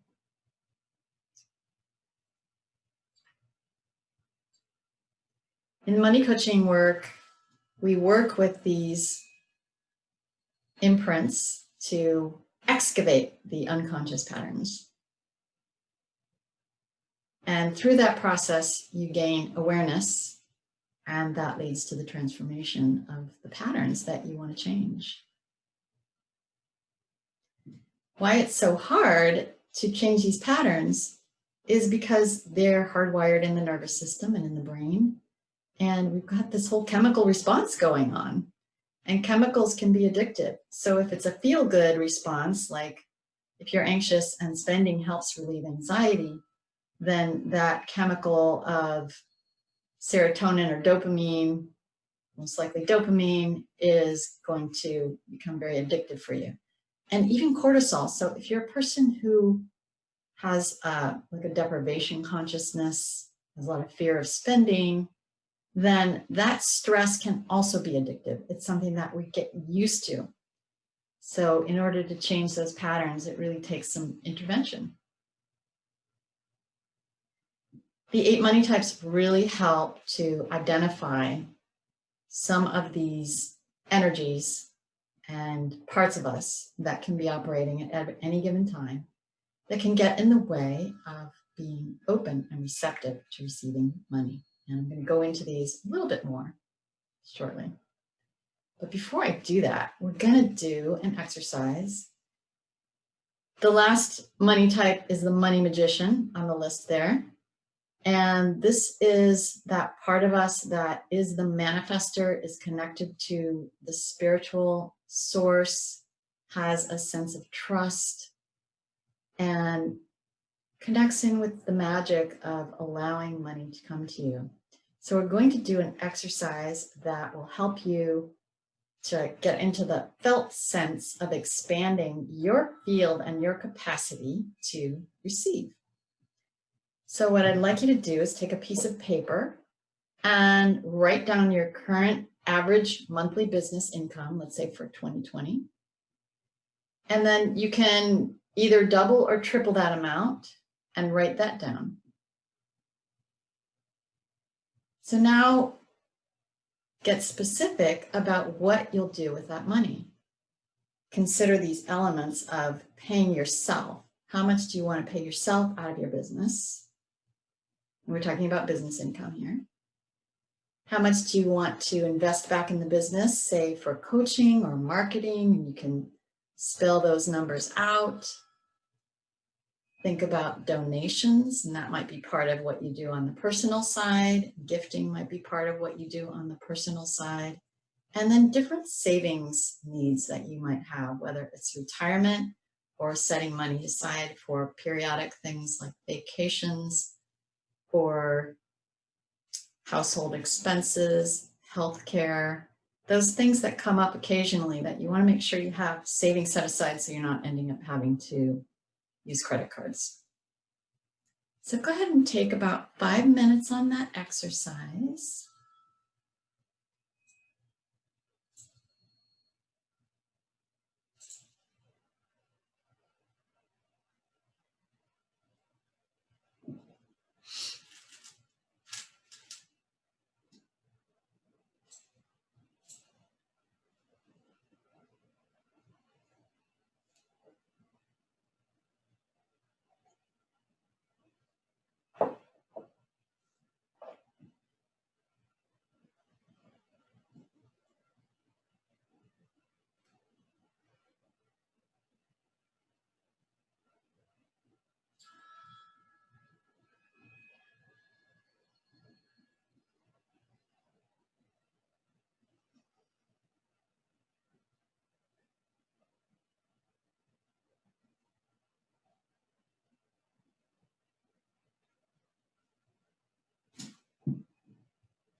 Got another minute and a half.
Okay, let's all come back together here. Most of you seem to be ready. I'd love to hear any ahas from you from that exercise. The idea is to expand what's possible. And not only that, but in order to make more money, we have to know what we're going to do with it. Because I think people can get afraid of having all this money and the responsibility of it. I've done a couple workshops recently called Sudden Wealth, because there were some people who were getting an IPO in a company and all of a sudden they were coming into like $500,000. It can bring up a lot of stuff for people. So if you have this sense of where that money is going to go and a picture and a vision, and you can feel that, that can really help expand to receiving more. So any ahas anybody wants to share?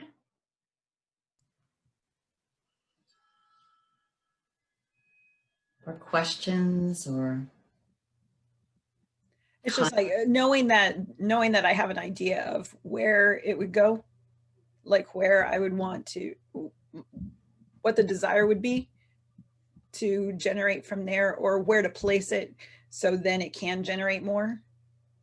So it's not a one and done type of thing. Mm-hmm. Yeah, wonderful. Anybody else have anything you'd like to bring to the group?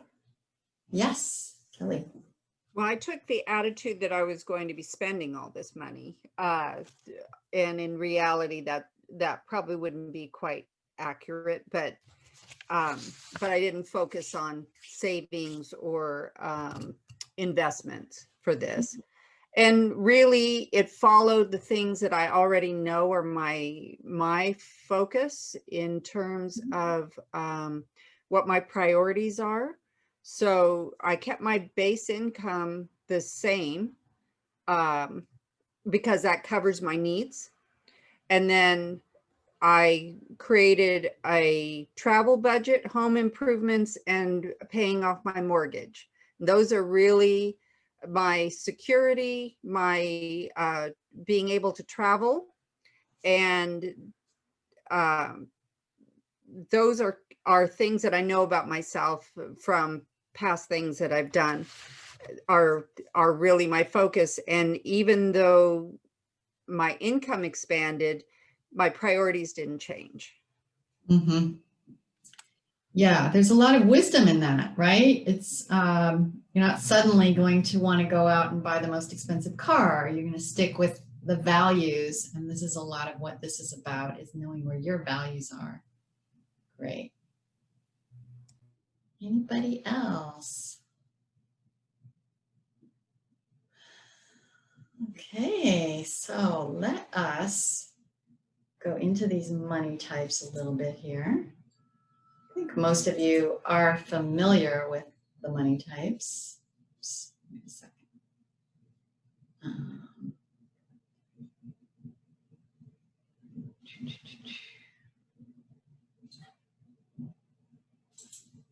No. Sorry about that. Okay, screen. There we go. Okay. The innocent is the head in the sand. And Athena, how much time do we have here? Are we going to 1:45? Is that? Yeah, about 15 minutes, I think is what. Okay. Yeah. This is that part of us that really doesn't want to deal with money, has a lot of anxiety around dealing with money, doesn't feel empowered, and really has a hard time confronting people. So this might be the innocent might be the one that withdraws from charging people enough money or asking people to pay. That would be the innocent. Katie was huge, innocent, and she worked with me for about a year. She's still working with me. And she was able to heal her wounds around engaging with money. And she just started with that little money mindfulness practice of looking at her accounts every day. Now she's tracking on Mint, and she bought her first home. And that was a huge accomplishment for her to walk through all those steps. And her mindfulness practice in general made a huge difference for her to really use meditation to calm the anxiety. The victim is the one that blames either others or circumstances for what's going on. And I know that Tanya shared when the pandemic first hit, she went into a huge slump, like, I can't do my business. And she was really feeling like the circumstances were gonna just take her down. And then she turned that around. But something like that is the victim showing up. And so, beating ourselves up doesn't help at all. We have to just be kind to that part of us that is freaked out and angry or scared, and try to go a little deeper into what's happening. And then also practice forgiveness.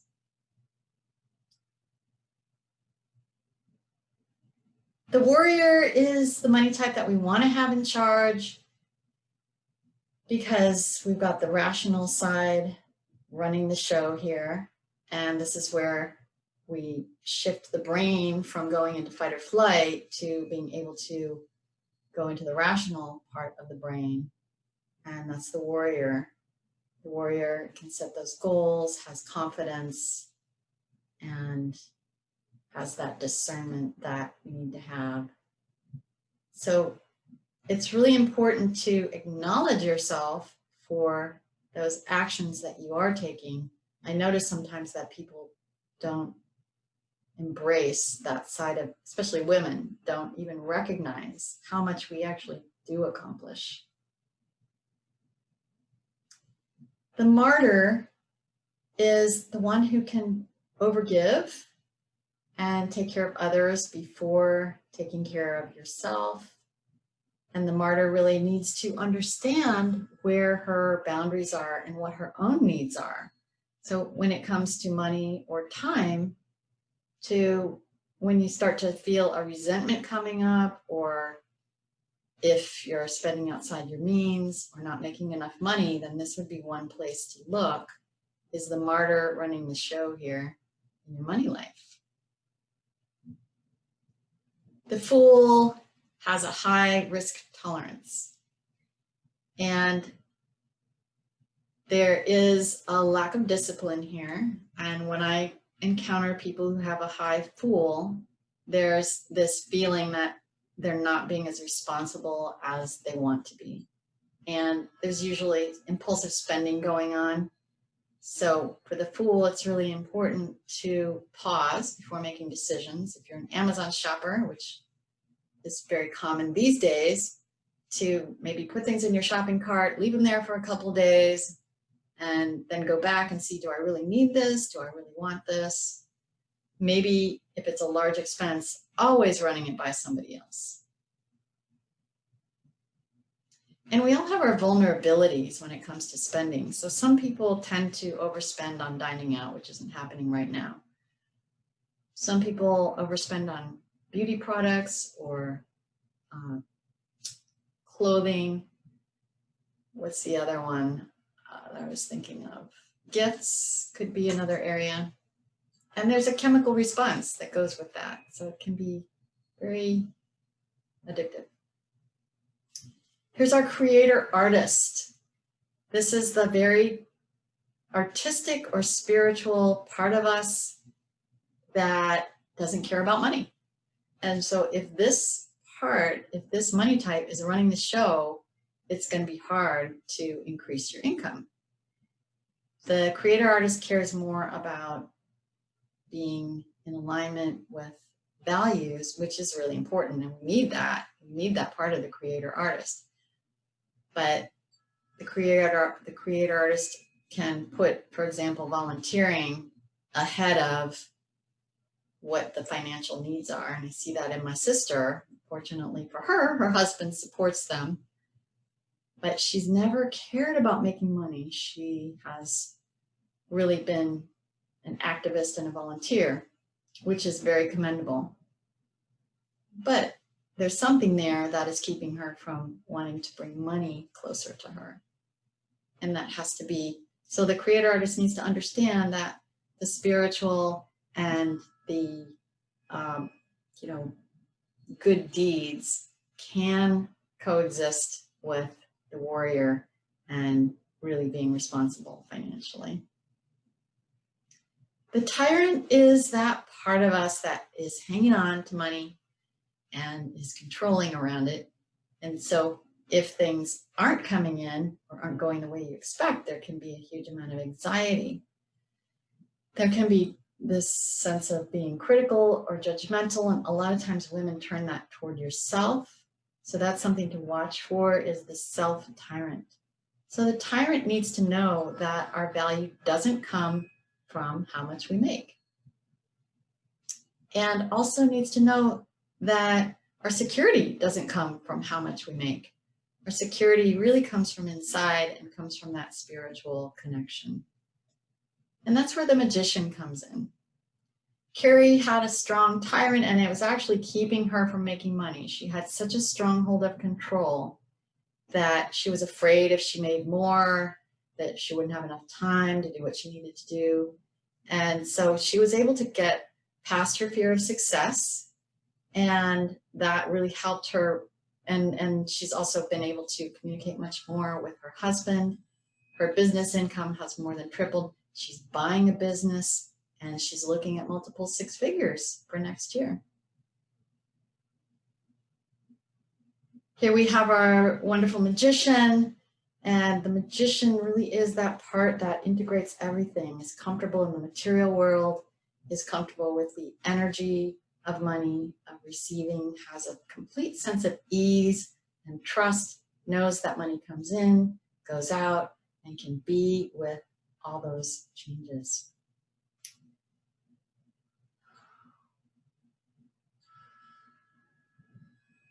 So is there a challenging pattern that you would like to change when it comes to money? Just taking about 1 minute here to write anything down that comes to mind that you'd like to change, and maybe set an intention for that change that you'd like to make.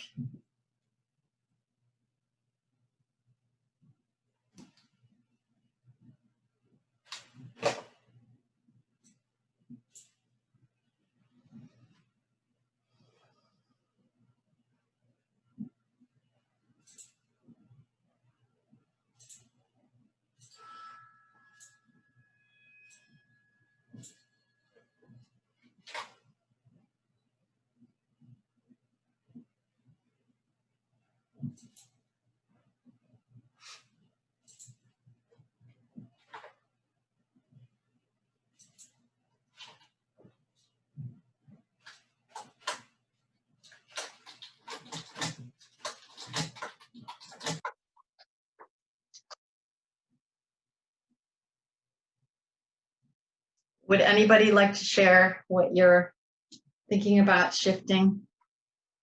Might be personal, and that's fine.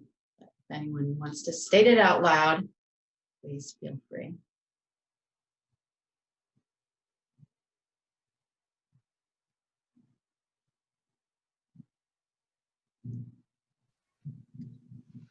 I want to work on moving from more so the caretaker to the warrior. Great. I can't do it for anyone else's life, like my spouse's life. I can't do that for them because he's busy playing the martyr. So, but I can do what I can do for me, which is why the education piece is so, critical. Right. I've got a lot of young people around me that are making investments and, showing me how to do stocks, making me think, hey, um, if you want to buy coconut water from Amazon, that's fine, but you don't need a blanket coconut water, the new and latest, greatest can opener. The stuff that the shiny object syndrome. Right. Absolutely. Because one is self-care, the other is self-indulgence. Great. Thank you so much. So, are there any questions before I move into what I'm going to invite you to do with me next? Okay, because I know we're just about out of time. I don't want to cut into Athena's time here. So I put a link in the chat. First of all, I want to say that I am available for any of you if you want to book a time with me, and I will put my schedule in the chat as well. But with this group, because you're pretty sophisticated financially,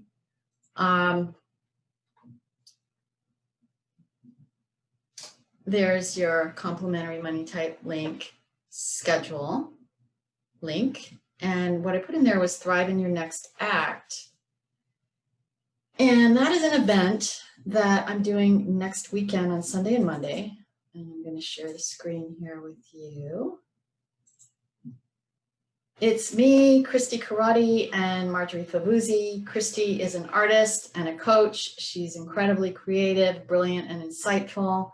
Marjorie is also an amazing coach, and she does emotional freedom technique, or EFT. And then I'll be there. I will also be offering a sound healing as part of it with live violin.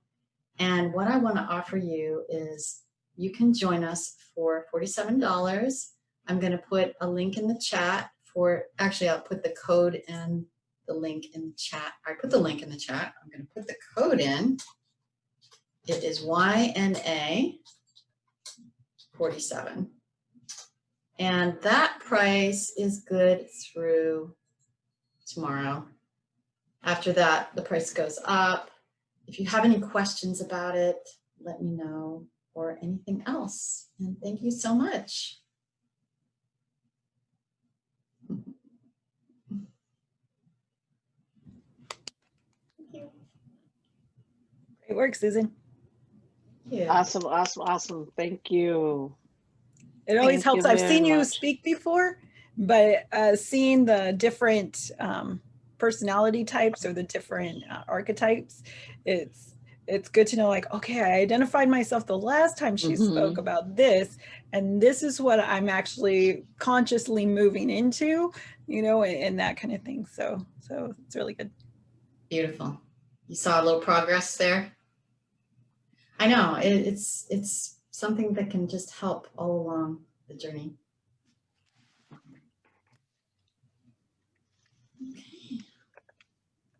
All right. Is everybody good? Do we need to take a break? Well, let me introduce to you. It's more than a pleasure to introduce to you this speaker, coach, and trainer. Athena Salazar is a sought-after speaker and trainer. She's delivered transformational workshops. Whoa. trainings and presentations to audience from around the world for over the past 15 years. Athena has worked with organizations and individuals, helping them build their dreams, accelerate results, and create fulfilling lives. Athena has worked with Chamber of Commerce. She's done fashion shows in San Francisco. She's definitely helped me grow my business, and from day one. And she's worked in human resources for nonprofit administration. She's worked in finance, insurance, accounting, and an executive director of senior care real estate. Plus, she also does various other contracts. I think at the end of last year, she was really busy helping senior citizens sign up for all of the new Medicare benefits that are available to them. And she's quick on the uptake. I just have to tell you. So again, let's thank and welcome Athena Salazar. Thank you very much, everyone. This is very exciting today with all of this material, sharing with all of you, being able to expand as a speaker, maybe into topics that I may not have trained on before. And I was honored that Tanya was asking me to join in today to do this. And first, I want to start with, let me go ahead and get this up. This will be ready to go. So while I'm talking about this, I'm going to put in the chat. I just put it in that area. So if you would like the slides that I'm going to be sharing, you can actually just click on that link, put in your name and email, and it'll open up right away on your browser. It will also send you an email with it later on if you're not able to download it. So the first thing that I want to ask is, with everything that we've gone through in this time together so far, right now, have a little bit of awareness of where your emotion is. Are you feeling excited? Are you feeling a bit anxious? Are you feeling calm? So if I ask, if you want to raise your hand and let me know, what are you feeling right now? So let me bring you up here so I can see all of you. So yeah, go ahead, Susan Tollefson. I'm feeling excited about the new year and the new things that I'm offering my clients. Yeah, fantastic. And more business growth as well. Mm-hmm. Yeah. So Kelly, I think you had your hand up. I did. I'm feeling calm, but I'm also enthusiastic about the upcoming year. I'm actually really looking forward to a lot of growth this year. So, so yeah, that can be really exciting. Yeah. So Tanya, I'm super excited about all of the things that I've set in motion for myself. Mm-hmm. Not even going to entertain the thought, I can't do this. What was I thinking? Right. Yeah. Right. Yep. Being aware of if that's popping up to right. To wait. No, that's not what I want. You know, move it somewhere else. So the other Susan Schloss. I am very excited about my programs this year. And just full disclosure, I have a lot going on in my family.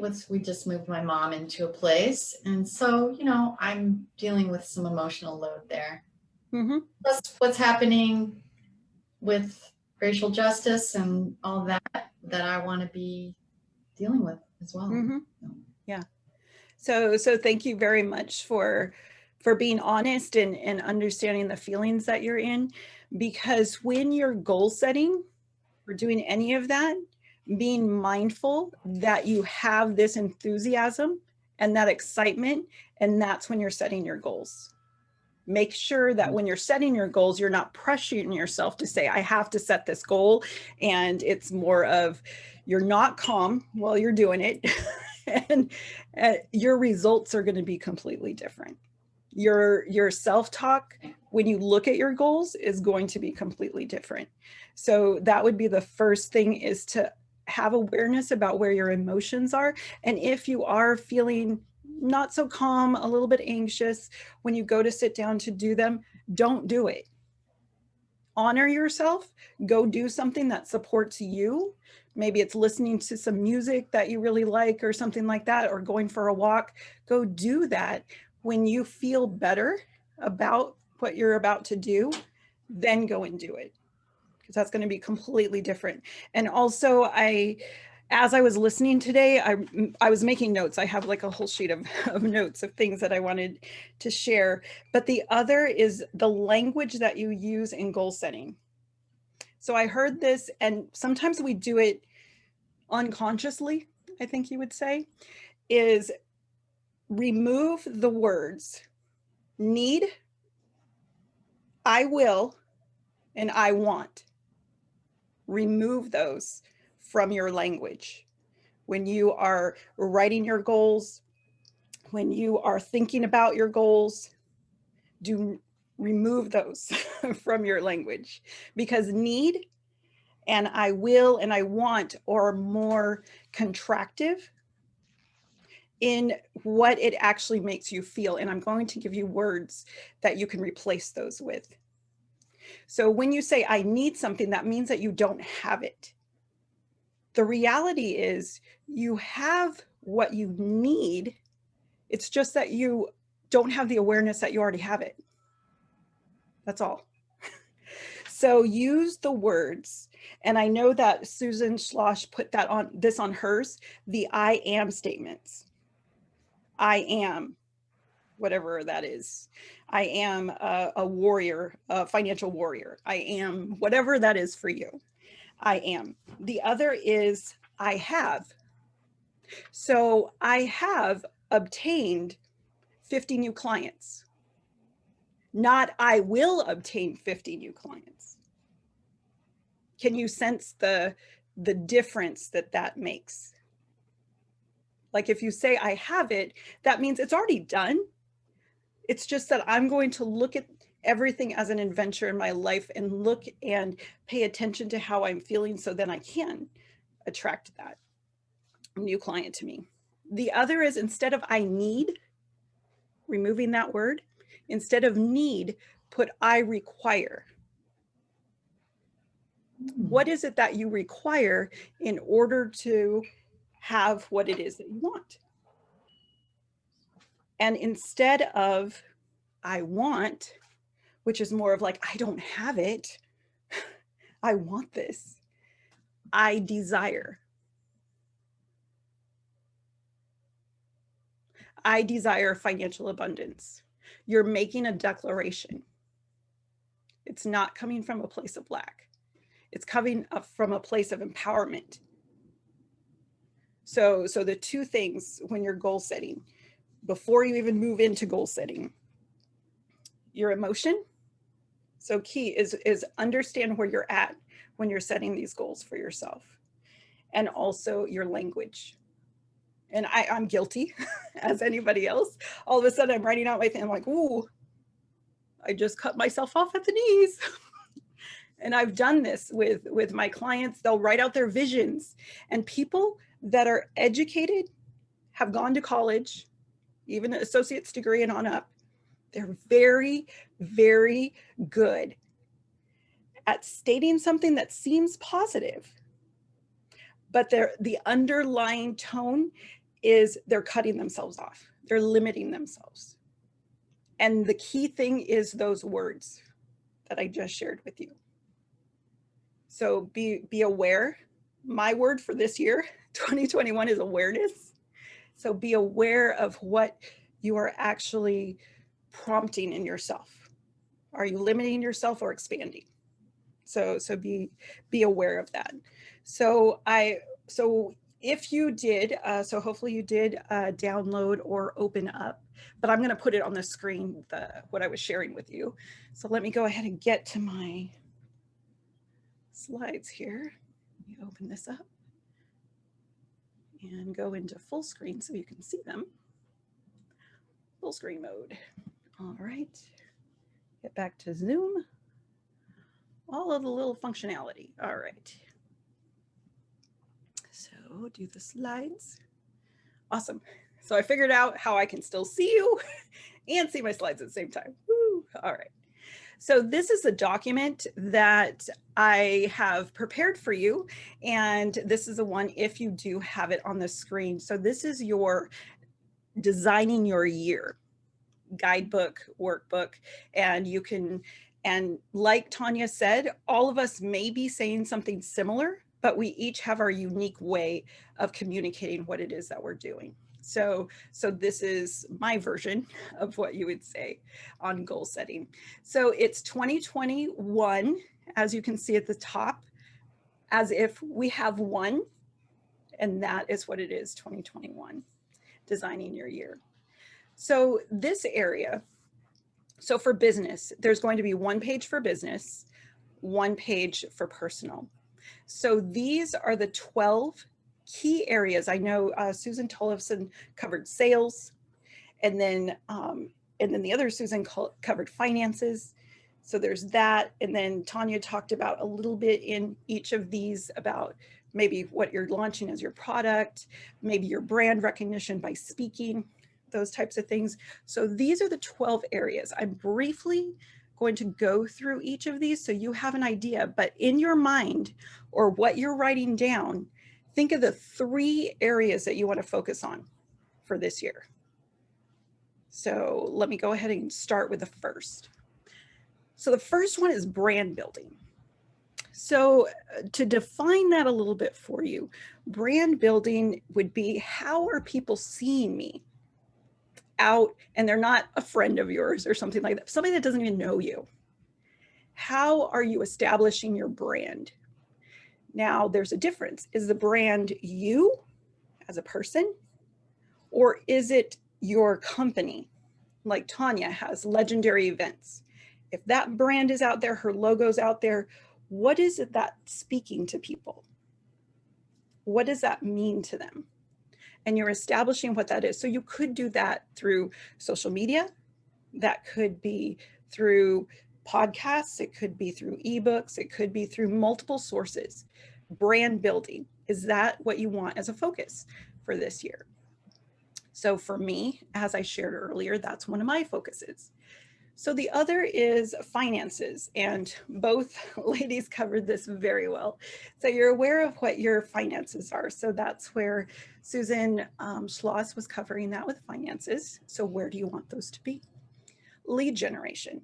How are you wanting to generate leads in your business? What is the goal of that area? Are you, maybe some people are inundated with leads, but they can't convert them. I know some people that are like that, where they're great at generating the lead, but their sales techniques lack tremendously. So it doesn't convert into sales. So the other area is market expansion. So say you're here in one area, say here I'm in Sacramento, and maybe, oh, I want to reach out into the Bay Area more. Maybe that's part of my market expansion, you know, having an intention of where you're wanting to expand to. So that would be an example. Another is marketing campaigns. So if you review your marketing campaigns that you had this year or the past year, or maybe it's new things that you want to implement, maybe it's tweaking some of those, you know, what would be your marketing campaigns of outreach to bring them to an event, to introduce them to your product or service, all of those different areas. Operations. So operations are those day-to-day things inside of your organization. What goals do you have around your operations? I know that Tanya has hired some new virtual assistants. We talked about this last year. You know, it's like, are they providing the best service for you operationally? Is it actually creating more work for you to have this person or this group hired to support you, and it's not really supporting you? So it's not a personal thing. If you're making a shift, It's an operational situation. So that's operational. Partnerships. So here, myself and Tanya, for me, that's a partnership. And for her, that's a partnership. So are you having that as a goal to increase the number of partnerships that you have, especially with power partners? So maybe for me, it may be a situation where I'm wanting to reach out, say, Tanya mentioned something about insurance. Maybe I'm wanting to meet with financial planners that work with business owners, and they're seeing their finances and they're like, oh my gosh, they need some help. You know, so then a power partner for me would be that financial planner or even a financial coach, because you're in there seeing the big picture on the financial side, but you're all like, I'm not in organizational development. Some of you are, or some of them may be, I'm not in team development and leadership training, but I know that you are, and working together is going to be a power partnership. So if power partnerships or partnerships is part of yours, or maybe you're in your company and you want to bring on a true partner where you're maybe 50-50 in your business, that might be something to think about. So that's partnerships. So personal leadership. So this is a goal area for yourself as a leader of your organization. So this would be, do I want to set some goals around my own personal leadership and how I'm leading? Because especially if you have anybody hired in your business, they are looking at you for leadership. Your tribe and the clients that you have are looking to you for leadership. You are the expert. So that's where personal leadership comes into play. The other is product launch. Maybe you are launching a new program. Some of you had mentioned a new program that you may be doing, a new offering, a new event, you know, anything like that. Maybe you're going to start a podcast. Maybe you're going to start blogging, you know, maybe you're going to do all of those things. And that's where product launch, that category area of product launch would come into play. The other is recruiting. Maybe you have been a solopreneur, and now you've identified that you are requiring to have support. You want and desire support. Maybe you've determined that I've been doing this consistently and I have just a standard way to do this, or how to do research. I can outsource that. You know, and with the advent of virtual assistants, you could do that around the recruiting area. I know Tanya mentioned that she's expanded her team. And that was her focus, is to increase that recruiting and being more mindful of how she's bringing in people for her team. The other is sales, and Susan Tollefson went over this in detail earlier, is that sales area. The other is technology. So as an organization, what is going to be the most effective technology for my organization? Why am I going to use it? What type of investment do I want to do? That's the technology area. So every company, no matter the size, requires all of these areas, but you can't do them all at once. You know, that you would be overwhelmed, you know, to be doing them all at once. So that's why I mentioned to pick 3. You may touch on all of them throughout the year, but just stick with 3 that are your focus. So just write those down of what you would think for those. Now, these are your personal. It's a little bit easier to cover these because we're very familiar with what these are. Many of us set goals on a personal level. So they are career, character, your emotions. So I think somebody mentioned that earlier, emotion. Financials, this would be more personal financial than business financial. Intellectual, maybe you're wanting to learn things, expand your knowledge. Your life vision is really a culmination of everything together. Your parenting, so maybe you as a parent or a grandparent, but also for people that are single, don't have children, there is that influence, because you do have influence over nieces and nephews, you know, the relationships that you have. That's why I added in influence. So if you're not necessarily a parent, you know, you do have that influence. The other is physical, which we've talked about with our health. and also your quality of life. So I know for myself, giving information, and sharing, maybe I wouldn't have purchased that more expensive, bottle of perfume because I was like, oh, somebody that's rich, would have that, So then I'm like, well, no, if I want something and I desire that and I've put it into my budget, and when I do wear that, I feel so much better. So if I do that instead of having the couple of cheap versions, but really increase that quality, that speaks to me. That's more of the self-care, like we were talking about. The other is in the area of romance, social life, and then spiritual. So these would be the 12 areas of your life. And if 3 of those stood out for you, I know all of us had physical as one of them already, and just thinking about what the other 2 would be. So this gives you just a general overview of that. So the other area we have is the types of achievers in goal setting.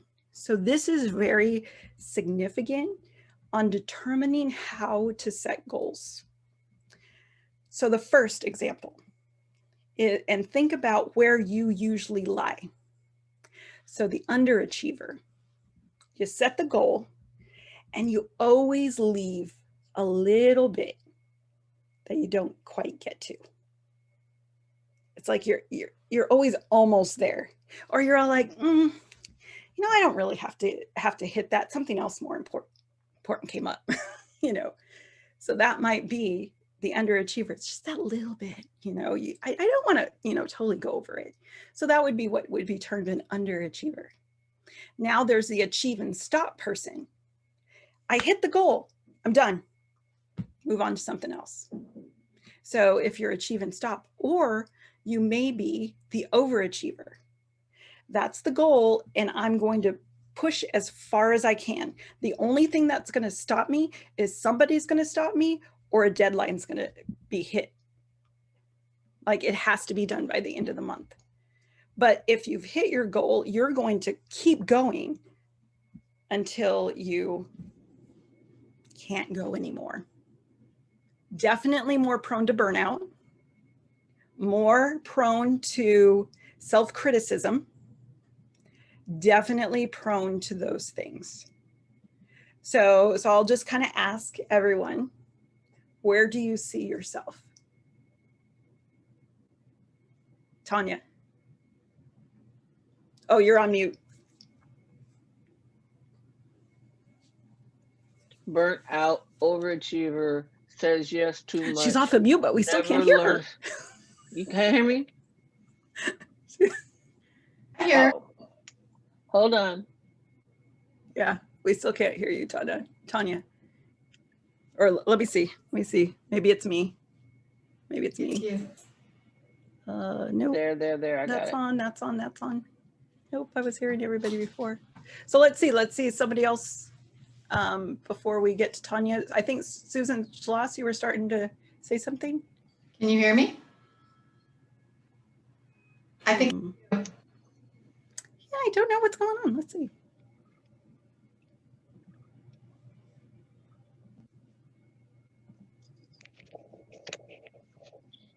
Oh, I think I can hear someone now.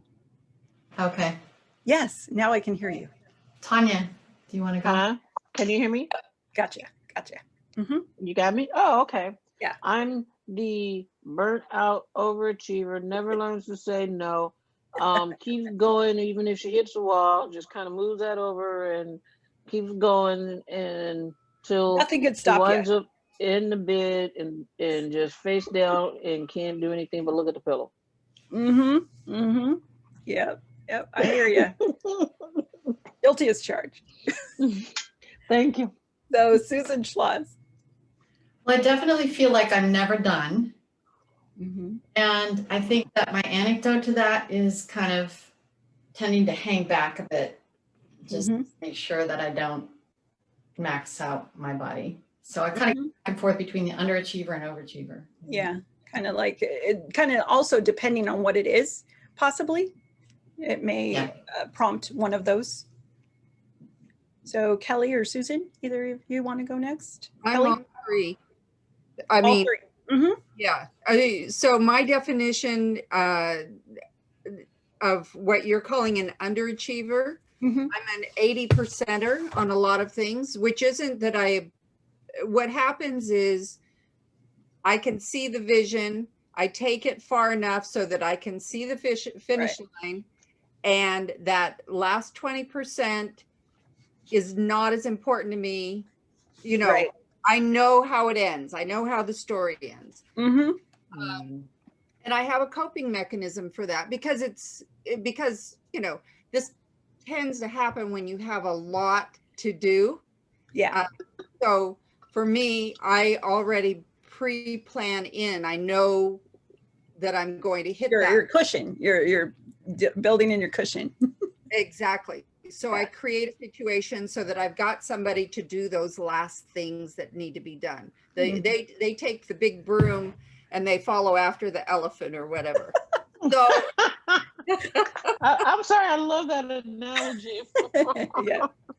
so and then overachiever, honestly, I think all of us are overachievers or we wouldn't be doing what we do, right? Yeah. As an entrepreneur, definitely Yeah. that's a And then- tendency. But there are, I know, underachievers that are entrepreneurs as well. So I it do depends too. on what you've built, you know, what you've built around you. I suppose so, yeah. Mhm. And then achieve and stop, same thing. For me, it's it depends. It's situational. Mhm. Yeah. But if I've got lots of projects on my to-do list, I don't keep focusing on Yeah. the one. I'm Right. on to the next. So Yeah. So having the awareness also of, you know, when you are being that overachiever or underachiever and that type of thing. So you know the variation in which tasks that those are for you. yeah. Very, very good. So Susan Tollefson? Yes, I'm between an achieve and stop and an overachiever because I feel good when I achieve my goal. And so sometimes I'm very excited. Mm-hmm. And then I just, you know, want to do more and more. But, Yeah. you know, I think I stop before the point of burnout. Mm-hmm. Mhm, Mm-hmm. mhm. Yeah. Yeah. So really good. So having an awareness about which ones these are. So using this knowledge. So in the use of this knowledge, now let's apply that to goal setting. So when we're actually doing goal setting, instead of saying goal setting, we're actually going to choose our needle movers. So does anybody have an idea of what a needle mover may be before I define that? If you want to raise your hand. So let's go. Tanya, I think your hand was up first. Yeah, let me move my belly out the way. I think the needle movers are people like minimum is long as the needle moves a little bit, I'm okay. Finish line is I'm gonna keep going till the needle is at the finish line. Mhm. Mind blower is I don't care where I am, I've got to do better. I've got to leave an example. This year has got to be better than last year. Yeah. Mhm. So I don't know if that's what it means, but that's so here what I did was I put the achievement type to correspond with how you're actually going to set your goal. So instead of it being one goal, like you say, here's my target. So that's your finish line, right? You're actually building your needle mover range in relation to that area. So you take into account all of the different personality types because when I was executive director of the skilled nursing and assisted living facilities and other organizations, as an overachiever, I may have people on my staff that are underachievers, achieve and hit. There may be other overachievers, but let's create a needle mover range so everybody feels accomplished. So it's not, if you can't overachieve like I overachieve, you shouldn't be here. That's sometimes what happens with the business owners and entrepreneurs are like, I'm constantly going in my business. I'm thinking about my business the whole time. People that work for me should be doing that as well. It's not realistic. Because as a natural tendency, there may be that natural underachiever, or I'm going to achieve it and be done. Like, don't keep harping on me, you know? Yeah, Tanya. Oh, you're on mute. Mute button, I Yeah. hate it. Can you be more than one thing at various times?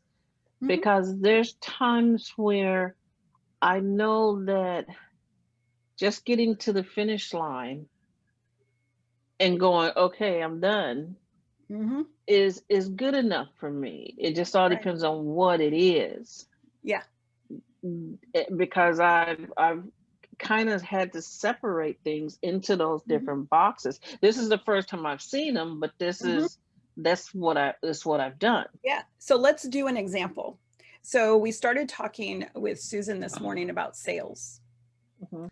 So if we use the example of sales and we think, what would be the minimum level that I would want to use as a target? It's probably something that you've done before and you're comfortable with. So maybe I'll just give an example of, maybe it's two people in a group coaching program. You're like, I know I could do that. You know, so you're setting that minimum is 2. The target could be 10. Like this, and based on your sales goals and everything that Susan talked about, maybe the finish line would be 10. We're just using round numbers to be able to do this. And maybe the mind blower is 20 people. Like, I've never had 20 people. I've had 5 at the most, but 20 people, that might be far reaching, like mind blowing for you. So to figure out what a mind blower would be, if you want to set that one first, that would be where you start feeling anxious. You start feeling like, I've never done that before. I don't even know if that's possible. You know, do I even have the infrastructure to be able to do something like that? So then what you want to do is go to that place of anxiety a little bit and then back off a few steps. So it can still be fun, like Tanya talked about. So it's still fun and exciting for you. So being mindful, like how Susan Schloss was talking about, you know, having that awareness of how you're feeling, and maybe you should do a meditation, you know, around that. So be very, very mindful about that. So that's where you go to the point, you know, that comfort zone, like we've heard before, go to that comfort zone of comfortability with your goals, and then back that off a little bit so then it can still seem fun and exciting. Because I'm not, but if it's not, if you set it when you have that anxiety feeling and you set that, if you don't reach it, you are going to beat yourself up so bad. But if you keep it fun and you have that buffer of possibility, it'll be like, oh my God, I hit the mind blower. But everybody says you should get comfortable being uncomfortable. Mm-hmm. And I think so that's in a relation to something else. So I can use that information, Tanya. Mm-hmm. So stay with that thought. So being comfortable with being uncomfortable. But here what we're doing is we're setting the goal first, using the tools that I've just mentioned about Mm-hmm. being aware of what you're feeling before you even go to set your goal, being aware of your language, and then doing it within this range. That's the tool that you use at this point. But when you go to do it and implement your goal, when you go to implement what you're going to do, that's where you're going to move that. Be comfortable with uncomfortable. Because The situation is you're not wanting to set yourself up for failure before you even start.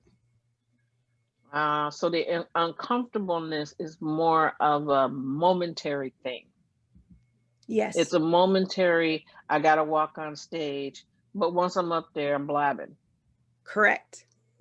But So if I the try goal- to be Mhm. the on-the-go speaker, constantly doing 5 speaking gigs a week, I can't do that. That just causes me to be, I have to, Yeah. have set a finish line for myself, and I'm comfortable there, Mm-hmm. Mm-hmm. Because the you know. situation that happens is when you set your goals in this way and you Mhm. give yourself the range, then it actually opens up the other opportunities for you. So then you as an individual aren't as restricted feeling like I'm not making this. You're like, Mhm. Mhm. hey, I'm reaching this. I'm making those incremental changes. And then when you do, then you're at the situation where I think I can actually hit the mind blower, Mhm. but actually that's going to require some additional support of somebody I hire somebody to help something. So you're not completely looking at yourself to accomplish 100% of everything. Because I know that speaking is the best way to get to meet people and to gain influence. Mm-hmm. However, one, it is not something that I like to do. Mm-hmm. Two, it's not where I feel like I can run the room from, Mm-hmm. which is what I like to do. Yeah. But at the same time, I feel bad in comparison to my peers that I'm not out there making everybody's events, not taking time for me. Every day there's something 2 or 3 times a day. Yeah. And So, you've seen me be on the mhm. phone on Zoom from 7 o'clock in the morning till 7, 8 o'clock at Yeah. night. And that's one That's of those things. exhausting. Mm-hmm. And it's one of the same things like Susan Slosh was saying in her presentation, where you are saying yes and then becoming comfortable with saying no, because I'm going to give you a sheet here in a moment. So in the moment, you're going to be able to use it to be able to determine the yes, no much easier for yourself. Okay. And saying like, I did that for me. And I'm okay with that because I've already decided. So this process for each of these areas, it's not going to be like I'm going to sit down and determine my goals. Maybe you're comfortable setting a few of them and then leave them for a while, come back and do that. So conceptually, are you comfortable with that? Do you need any more clarification like I did with Tanya on the difference between being comfortable with the uncomfortable? So any ideas, or it's probably in your minds filtering up. I like the way this is broken out. I have not seen this before, but I do like the way it's broken out. And you brought back something to me. I used to tell my kids, no is a complete sentence. Yep, that's true. That's true. So either of the Susans, I know one was kind of thinking. So any other comments before I go on to the next one? You're good? Susan Schlosses says okay. Yeah, I'm just taking in what you said. Mm-hmm. Mm-hmm. I don't have any questions. Yeah, fantastic. And then Kelly, did you have anything before I go on to the next area? Okay.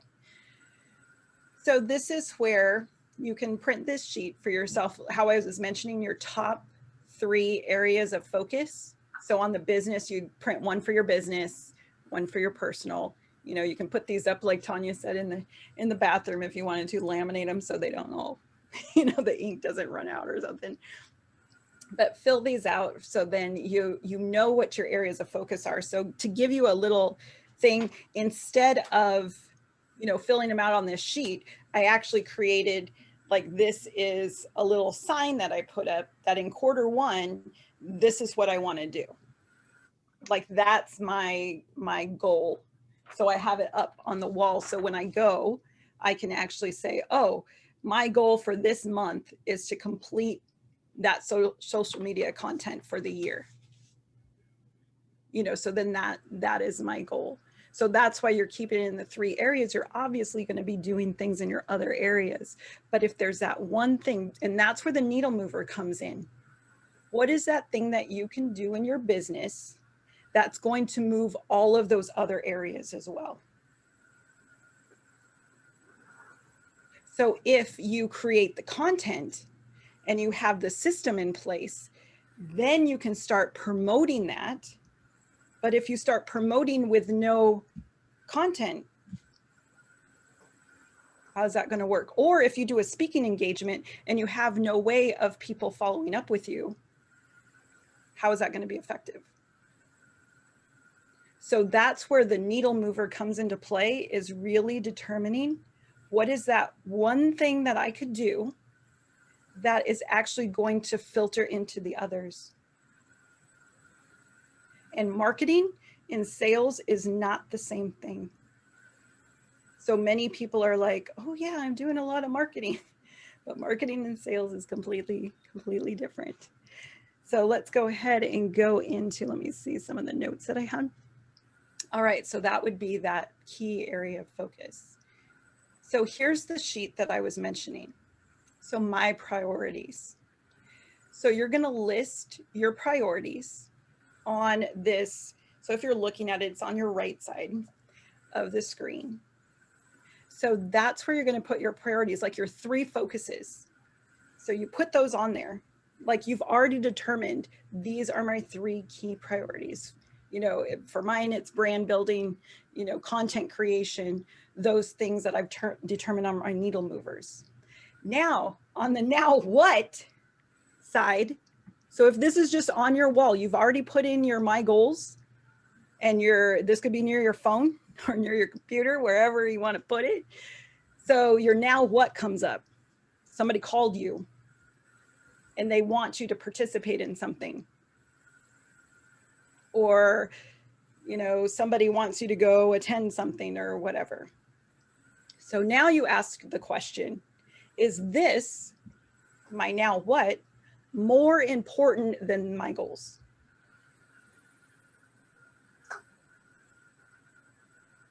So everything you have the choice. It doesn't happen to you. You have the choice of how to respond instead of react to the situation. So once you figure out which is more important, is this more important than this? Maybe there's something happening in your family, and yes, that is more important than my goals right now.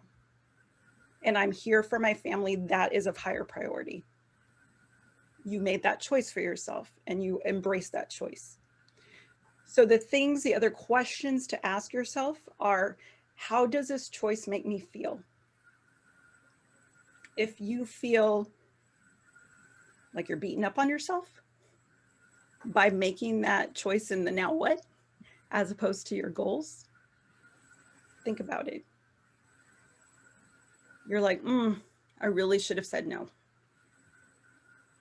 This doesn't make me feel expanded. And also be aware that if your my goals are creating a feeling of inside of you that's not supportive, and you feel more depressed that you're not reaching your goals, change them. They're not set in stone. If your my goals start stressing you out, change them. Because you're not going to reach where you want to be in order to do what you want to do. So be mindful of that. Start asking yourself those questions. And then ask the other question, does this choice that I'm making actually give me life? Do I feel accomplishment in moving that switch? So the example that I gave about family, and I'm very familiar with having to make that choice, Susan, that you said with your family of now you have a family member going into either assisted living or skilled nursing. I would coach family members through that process, because you're actually giving a gift to that person in your family, as well as the family members that are outside of that. They may not see it right now, but actually it could give all of you more life, because now the family member is actually being cared for by professionals, and that process of the activities of daily living is being done by someone else. So you can come and be completely engaged and happy and bring joy to your family member every time that you come and set that intention. So instead of it being something that's bringing you down, it can actually be something that brings more life to you and the ones around you. So that's where, when you're making the choice, being mindful of where that is. And also think of which choice is best for me. Is this the best choice for me to make right now? So this sheet gives you the ability to have awareness, and instead of reacting, you're consciously responding to what's going on. I like that.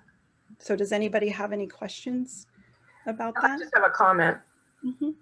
that I like the way this is laid out, as far as, you know, being able to plan ahead of time. Because I have a lot of those same types of conversations with people. So I appreciate the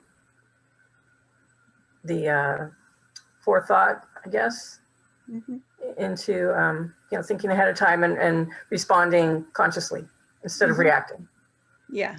Yeah, I like that. Yeah. Yeah. And this is a very condensed version of my planning that I go through with people, because there's other layers of, you know, who are you being in relation to your goals, multiple things like that. So I want to make sure that I'm very mindful of the time. So this, let's see, I think that's going to end up being the, oh, and we were talking about accountability partners or accountability systems. That's where with Tanya's group, that's where you have that accountability, like what are my goals, and you're sharing those, just to give some other guidance on that as well, because you are the worst person to hold yourself accountable. You yourself are the worst person for that, because you're going to be like, yeah, you know, it's okay that I didn't do it. It's all right. You know, so I'm going to give you. So why are you telling me that? Why are you talking about me? You can't do that. It's not fair. You can't do that. So I'm going to give you some guidelines of, if you do set up like an accountability buddy, you know, or something like that, because sometimes I did have a mastermind group where we would meet, and we were supposed to do it in this fashion that I'm going to share with you, but then it went into talking about so many other things. You know, everybody wants to share about all this stuff. Your accountability session should be no more than 15 minutes. So the things that you're going to say, this is going to be your check-in, 15 minutes. So it's not like, oh my God, I don't have an hour to do this. I'm going to just take 15 minutes. So the first thing you want to say is what you've achieved since the last time frame. So if it's on a weekly basis, you're going to say, okay, so from the last time we met till now, this is what I was able to accomplish.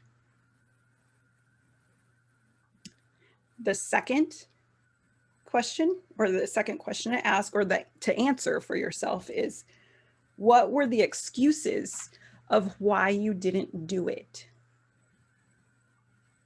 Why are you full of BS? So you're going to admit why you went with your now whats. Why did you do it? Was it you got highly distracted, shiny, you know, object syndrome, you know, whatever. And you have to admit why you didn't do it. And then the third area is, what promises are you going to make for that next week or that next period of time? So first, you're going to say what you achieved. Then you're going to say why you didn't reach your goal, if you didn't reach your goal. and then what you're committing to for the next And time. understand that this will come back to Mhm. what Susan was talking about with SMART goals. Sometimes we set goals that can't be measured by time, that aren't realistic, that just aren't safe. And so any group that you join, I know in our group, we do this, we revisit the goal Mhm. because it's imperative that Yeah. the goal is within reach, because if you keep reaching for things that are out of the way, it's almost like trying to get that jar off the shelf. You just keep pushing it back and pushing it back and pushing it back, and you can't get Yep. to it. Yep. And then there's a situation where, like I would run into this with different business owners, is marketing. You don't have necessarily an ROI that you can measure on your marketing, right? So you're like, so why do you think Coca-Cola still spends millions of dollars, even if almost everybody on the planet knows about Coca-Cola? Because they know that the more that they put it out there, the more that, oh, when I go to the drive-through, what do I want? Oh, that's familiar, a Coke. You have this ingrained, because of marketing, inside of Brand you, familiarity. familiarity. So if you're out of sight, out of mind, okay, but marketing is important. But I don't know what the return is. I don't know who I've influenced. But you're still creating a marketing goal. So it's not something that, but it's not something that can be measured. That's why typically in the example of SMART goals, it is something where you can have a tangible number to reach, because financially, you know, it's black and white. In your bank account, you can see and do the spreadsheet on if you actually reached a revenue goal or a sales goal or money in the door or collections. You can see it. It's a physical thing. So, but when you do your personal goals or anything like that, it's intangible, like Tanya talked about. So what would that mean for you? So that's where the other things that I go into are more than a 30-minute, situation here that I'm sharing. But that at least gives you the key bullet points and the key areas to think about when you are setting your goals. And then on your sheet, it also gives my contact information, and I emailed that too as well, for us to connect, outside of that. But let me go ahead and hit escape on this. And speakers like Athena and Susan and Kelly are all welcome to come and be part of the collaboration and share ideas with us.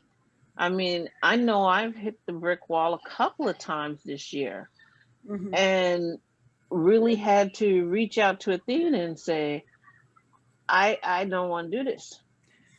Or I can't be Katerina. I just don't know how the hell she does it. And I mean, I've literally called Katerina and said, how do you do this? What vitamins do you take?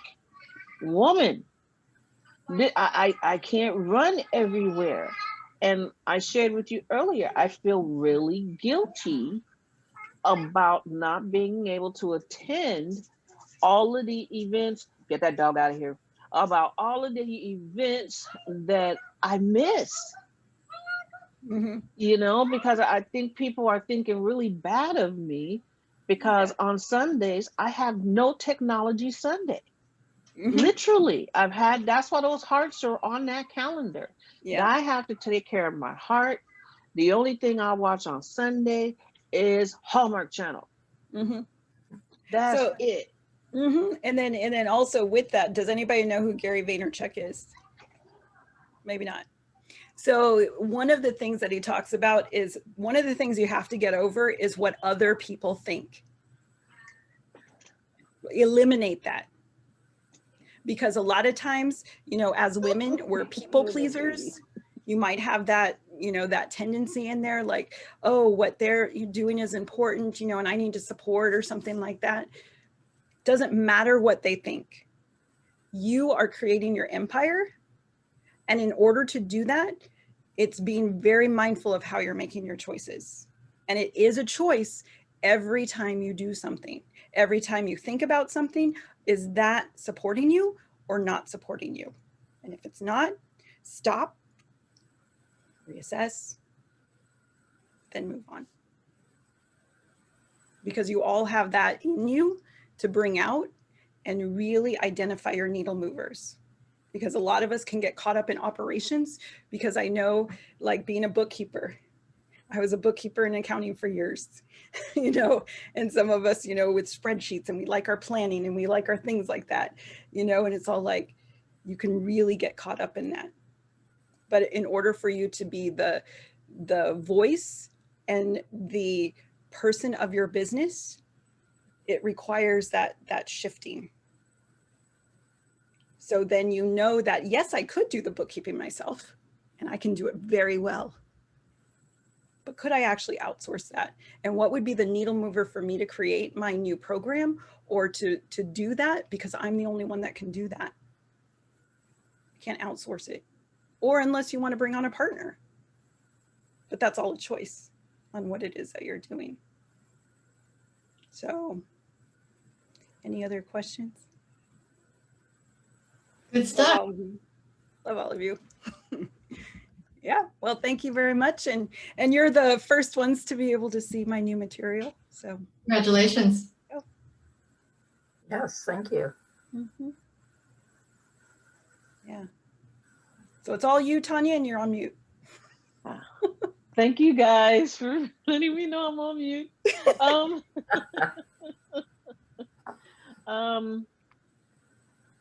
Somebody got me. They know how bad I hate New Year's resolutions. And it says, my New Year's resolution is to stop all my damn swearing. Oops, crap, I broke it already. Happy friggin' New Year.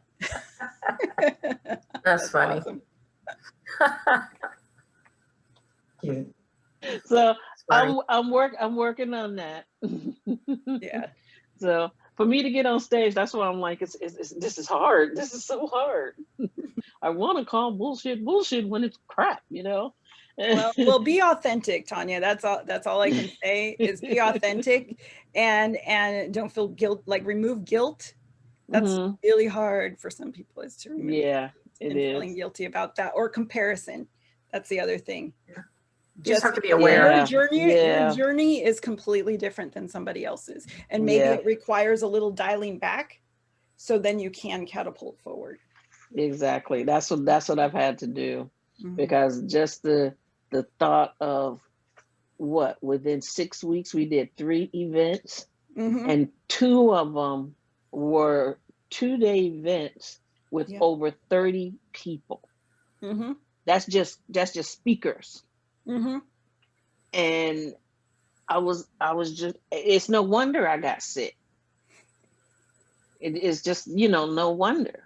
Yeah, and it's like, how to stay in that alignment. Like, I had a client tell me the other day, she goes, "You're really good at bringing people off the ledge." And I was all like, all I'm doing is I'm seeing you in everything that you have desired and expressed that you want to be. Right. And I can already see it. So I already know that that's okay if you eliminate that. That's fine. Like, bringing and attracting one of the trainings I'm going to be doing next month is how to attract clients using the law of attraction. Like, how do you actually do it? And there's different exercises that I show people and that kind of thing, where physically, in the physical universe, you're going to be able to see what the manifestation of what you're thinking about sales, or any of those. So that'll be next month, and there's some other things coming up. So if you requested my sheet, you'll be able to get the notice. All right, Susan Tollefson, we've had a lot of input today. What was your biggest takeaway? Oh gosh, just one. I did make you go first before. Yeah, I know. Well, I mean, because I remember Athena's, because she went last.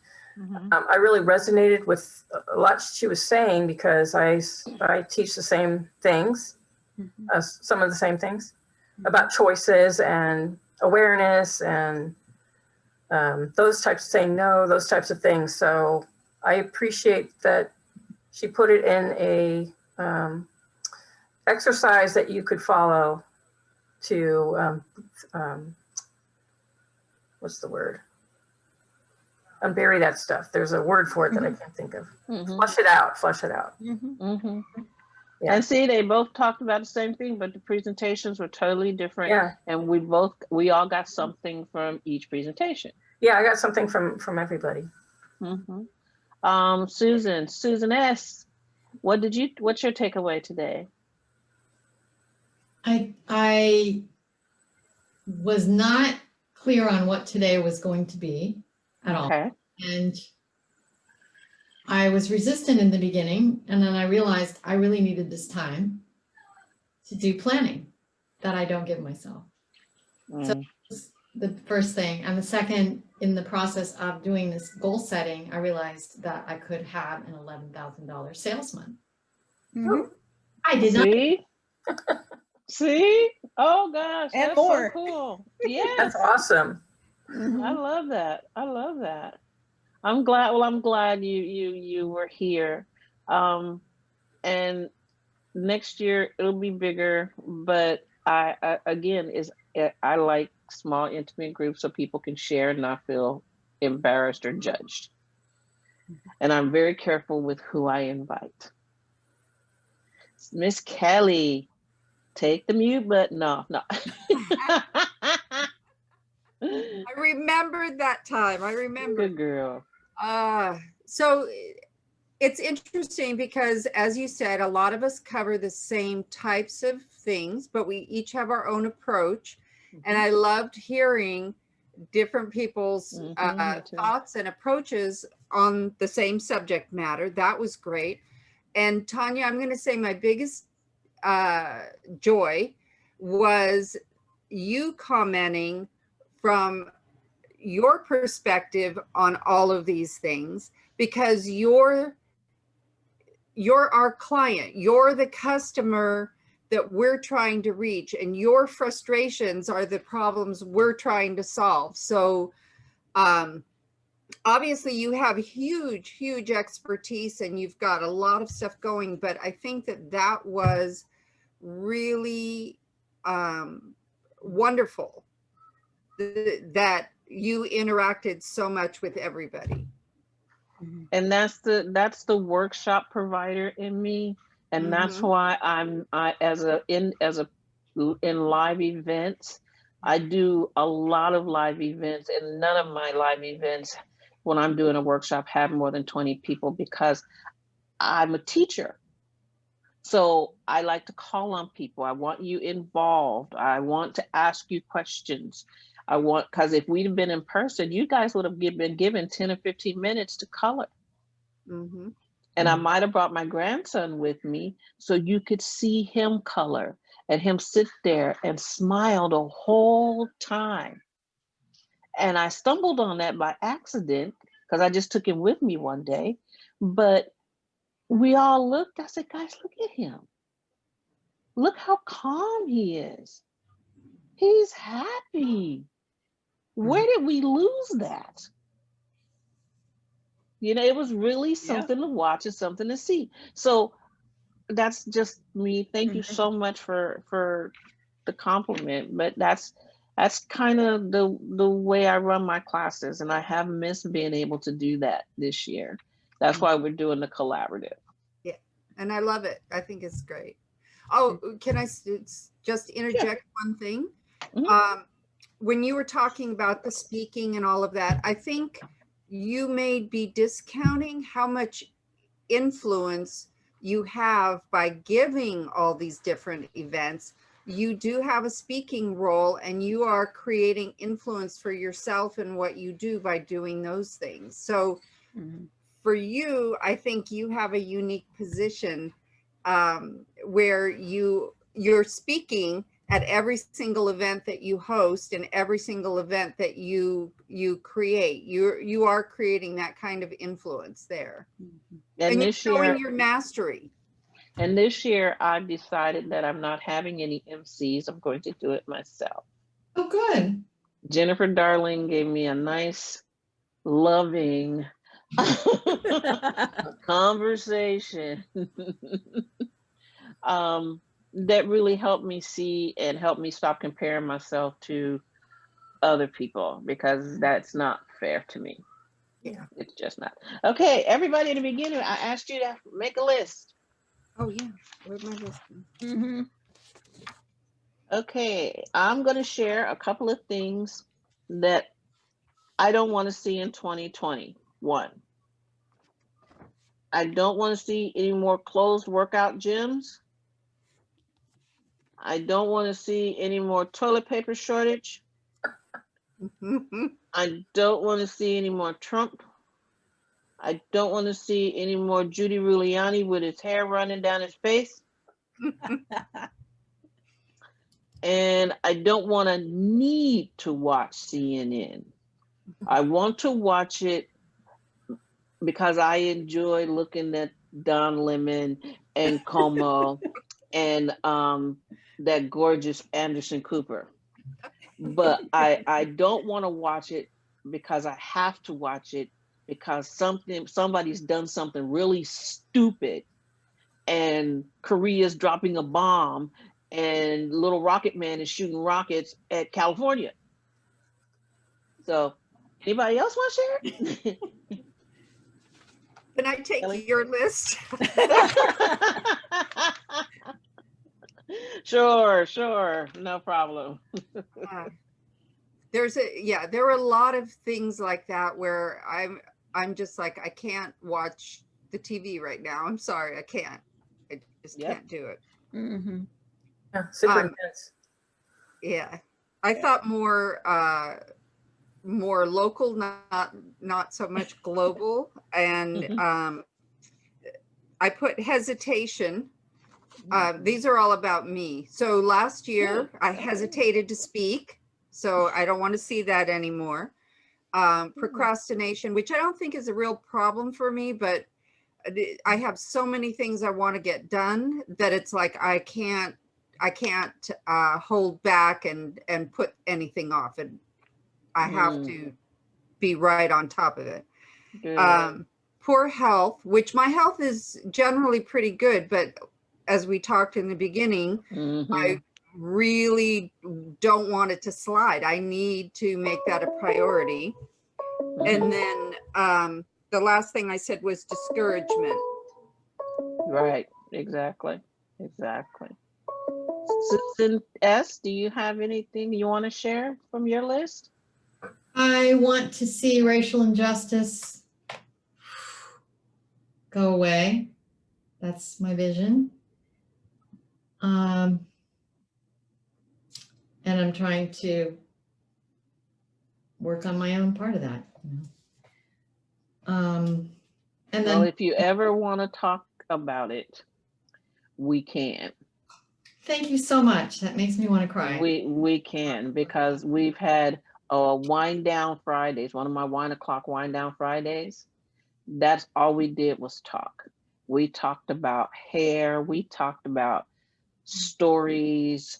We talked about our own ethnic biases between light-skinned Black people and dark-skinned Black people. We have things that there's just tons of things that that you're curious about, and I think I'm a pretty safe person that you can ask of just about anything. Oh, thank you. Nothing shocks me. So generous. Okay.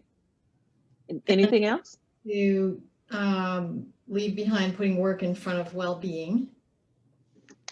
So pacing myself and doing things other people's way, which is kind of an aha that I got today, that I'm trying to fit certain molds, and I need to just really decide and discern what is really right. Very good. What's good for you? Susan S. Susan T. Tollefson. Well, I like the way you said this is what you don't want to see, which I think is probably one of the rare times I've ever heard that. So I appreciate that. The whole political thing, I just don't want to see any more of that. Along with the other issues, like Susan mentioned, racial inequality and all the ugliness, Mm-hmm. all the intenseness, cancel culture too. I don't like that. And some of the things that Kelly said, which like hesitation and procrastination, I'm pretty good. I'm pretty good about not doing that. Okay, But good. I think hesitation was the one that rang true for me. Okay. Anything for you, Athena? Yeah, I wrote down giving into distraction. I don't want to say that anymore. Making self-care second. And that was the other thing that I learned is self-care should never be a reward. It should actually be a category as opposed to a reward. Yep. And then I want to get rid of providing less creation time for myself. So it would be creating more creation time for myself. Okay, so this question originally I posted in the group on New Year's Eve. What were you putting in the dumpster from 2020? So take your paper. There it goes. And put it in your nearest trash bin. In your fireplace, that would be even. Just whatever. I already threw mine away. But just mine's gone. You threw it away like at lunchtime or something. At least you knew what was going to happen to it. Ahead of the game. At least you knew what was going to happen to it. Thank you all for being here. Go to the group. Everything is in the chat. Look for all of this information to come to you on Monday. Start coming to you on Monday. The group is the Legendary Events Collaborative Alliance, and it is a group, not a page. So once you click on the group that you want to be admitted, I will admit you, and there'll be stuff there. Feel free to put any of the worksheets that you wanted to share with anybody in that group as well. I think there's like 27 of us. Okay. We post our stuff in there? That you post your stuff in the Legendary Events page. Okay. And then I will take it from the page and post it on my page and in the group and in the other. I have 3 other pages and 2 groups. All right. I love doing that at night, sharing people's stuff. It's sharing people's events. Thank you for the opportunity. I appreciate having the opportunity today. No worries. All right, guys. Have a blessed Saturday and take some time. Bye. Bye-bye.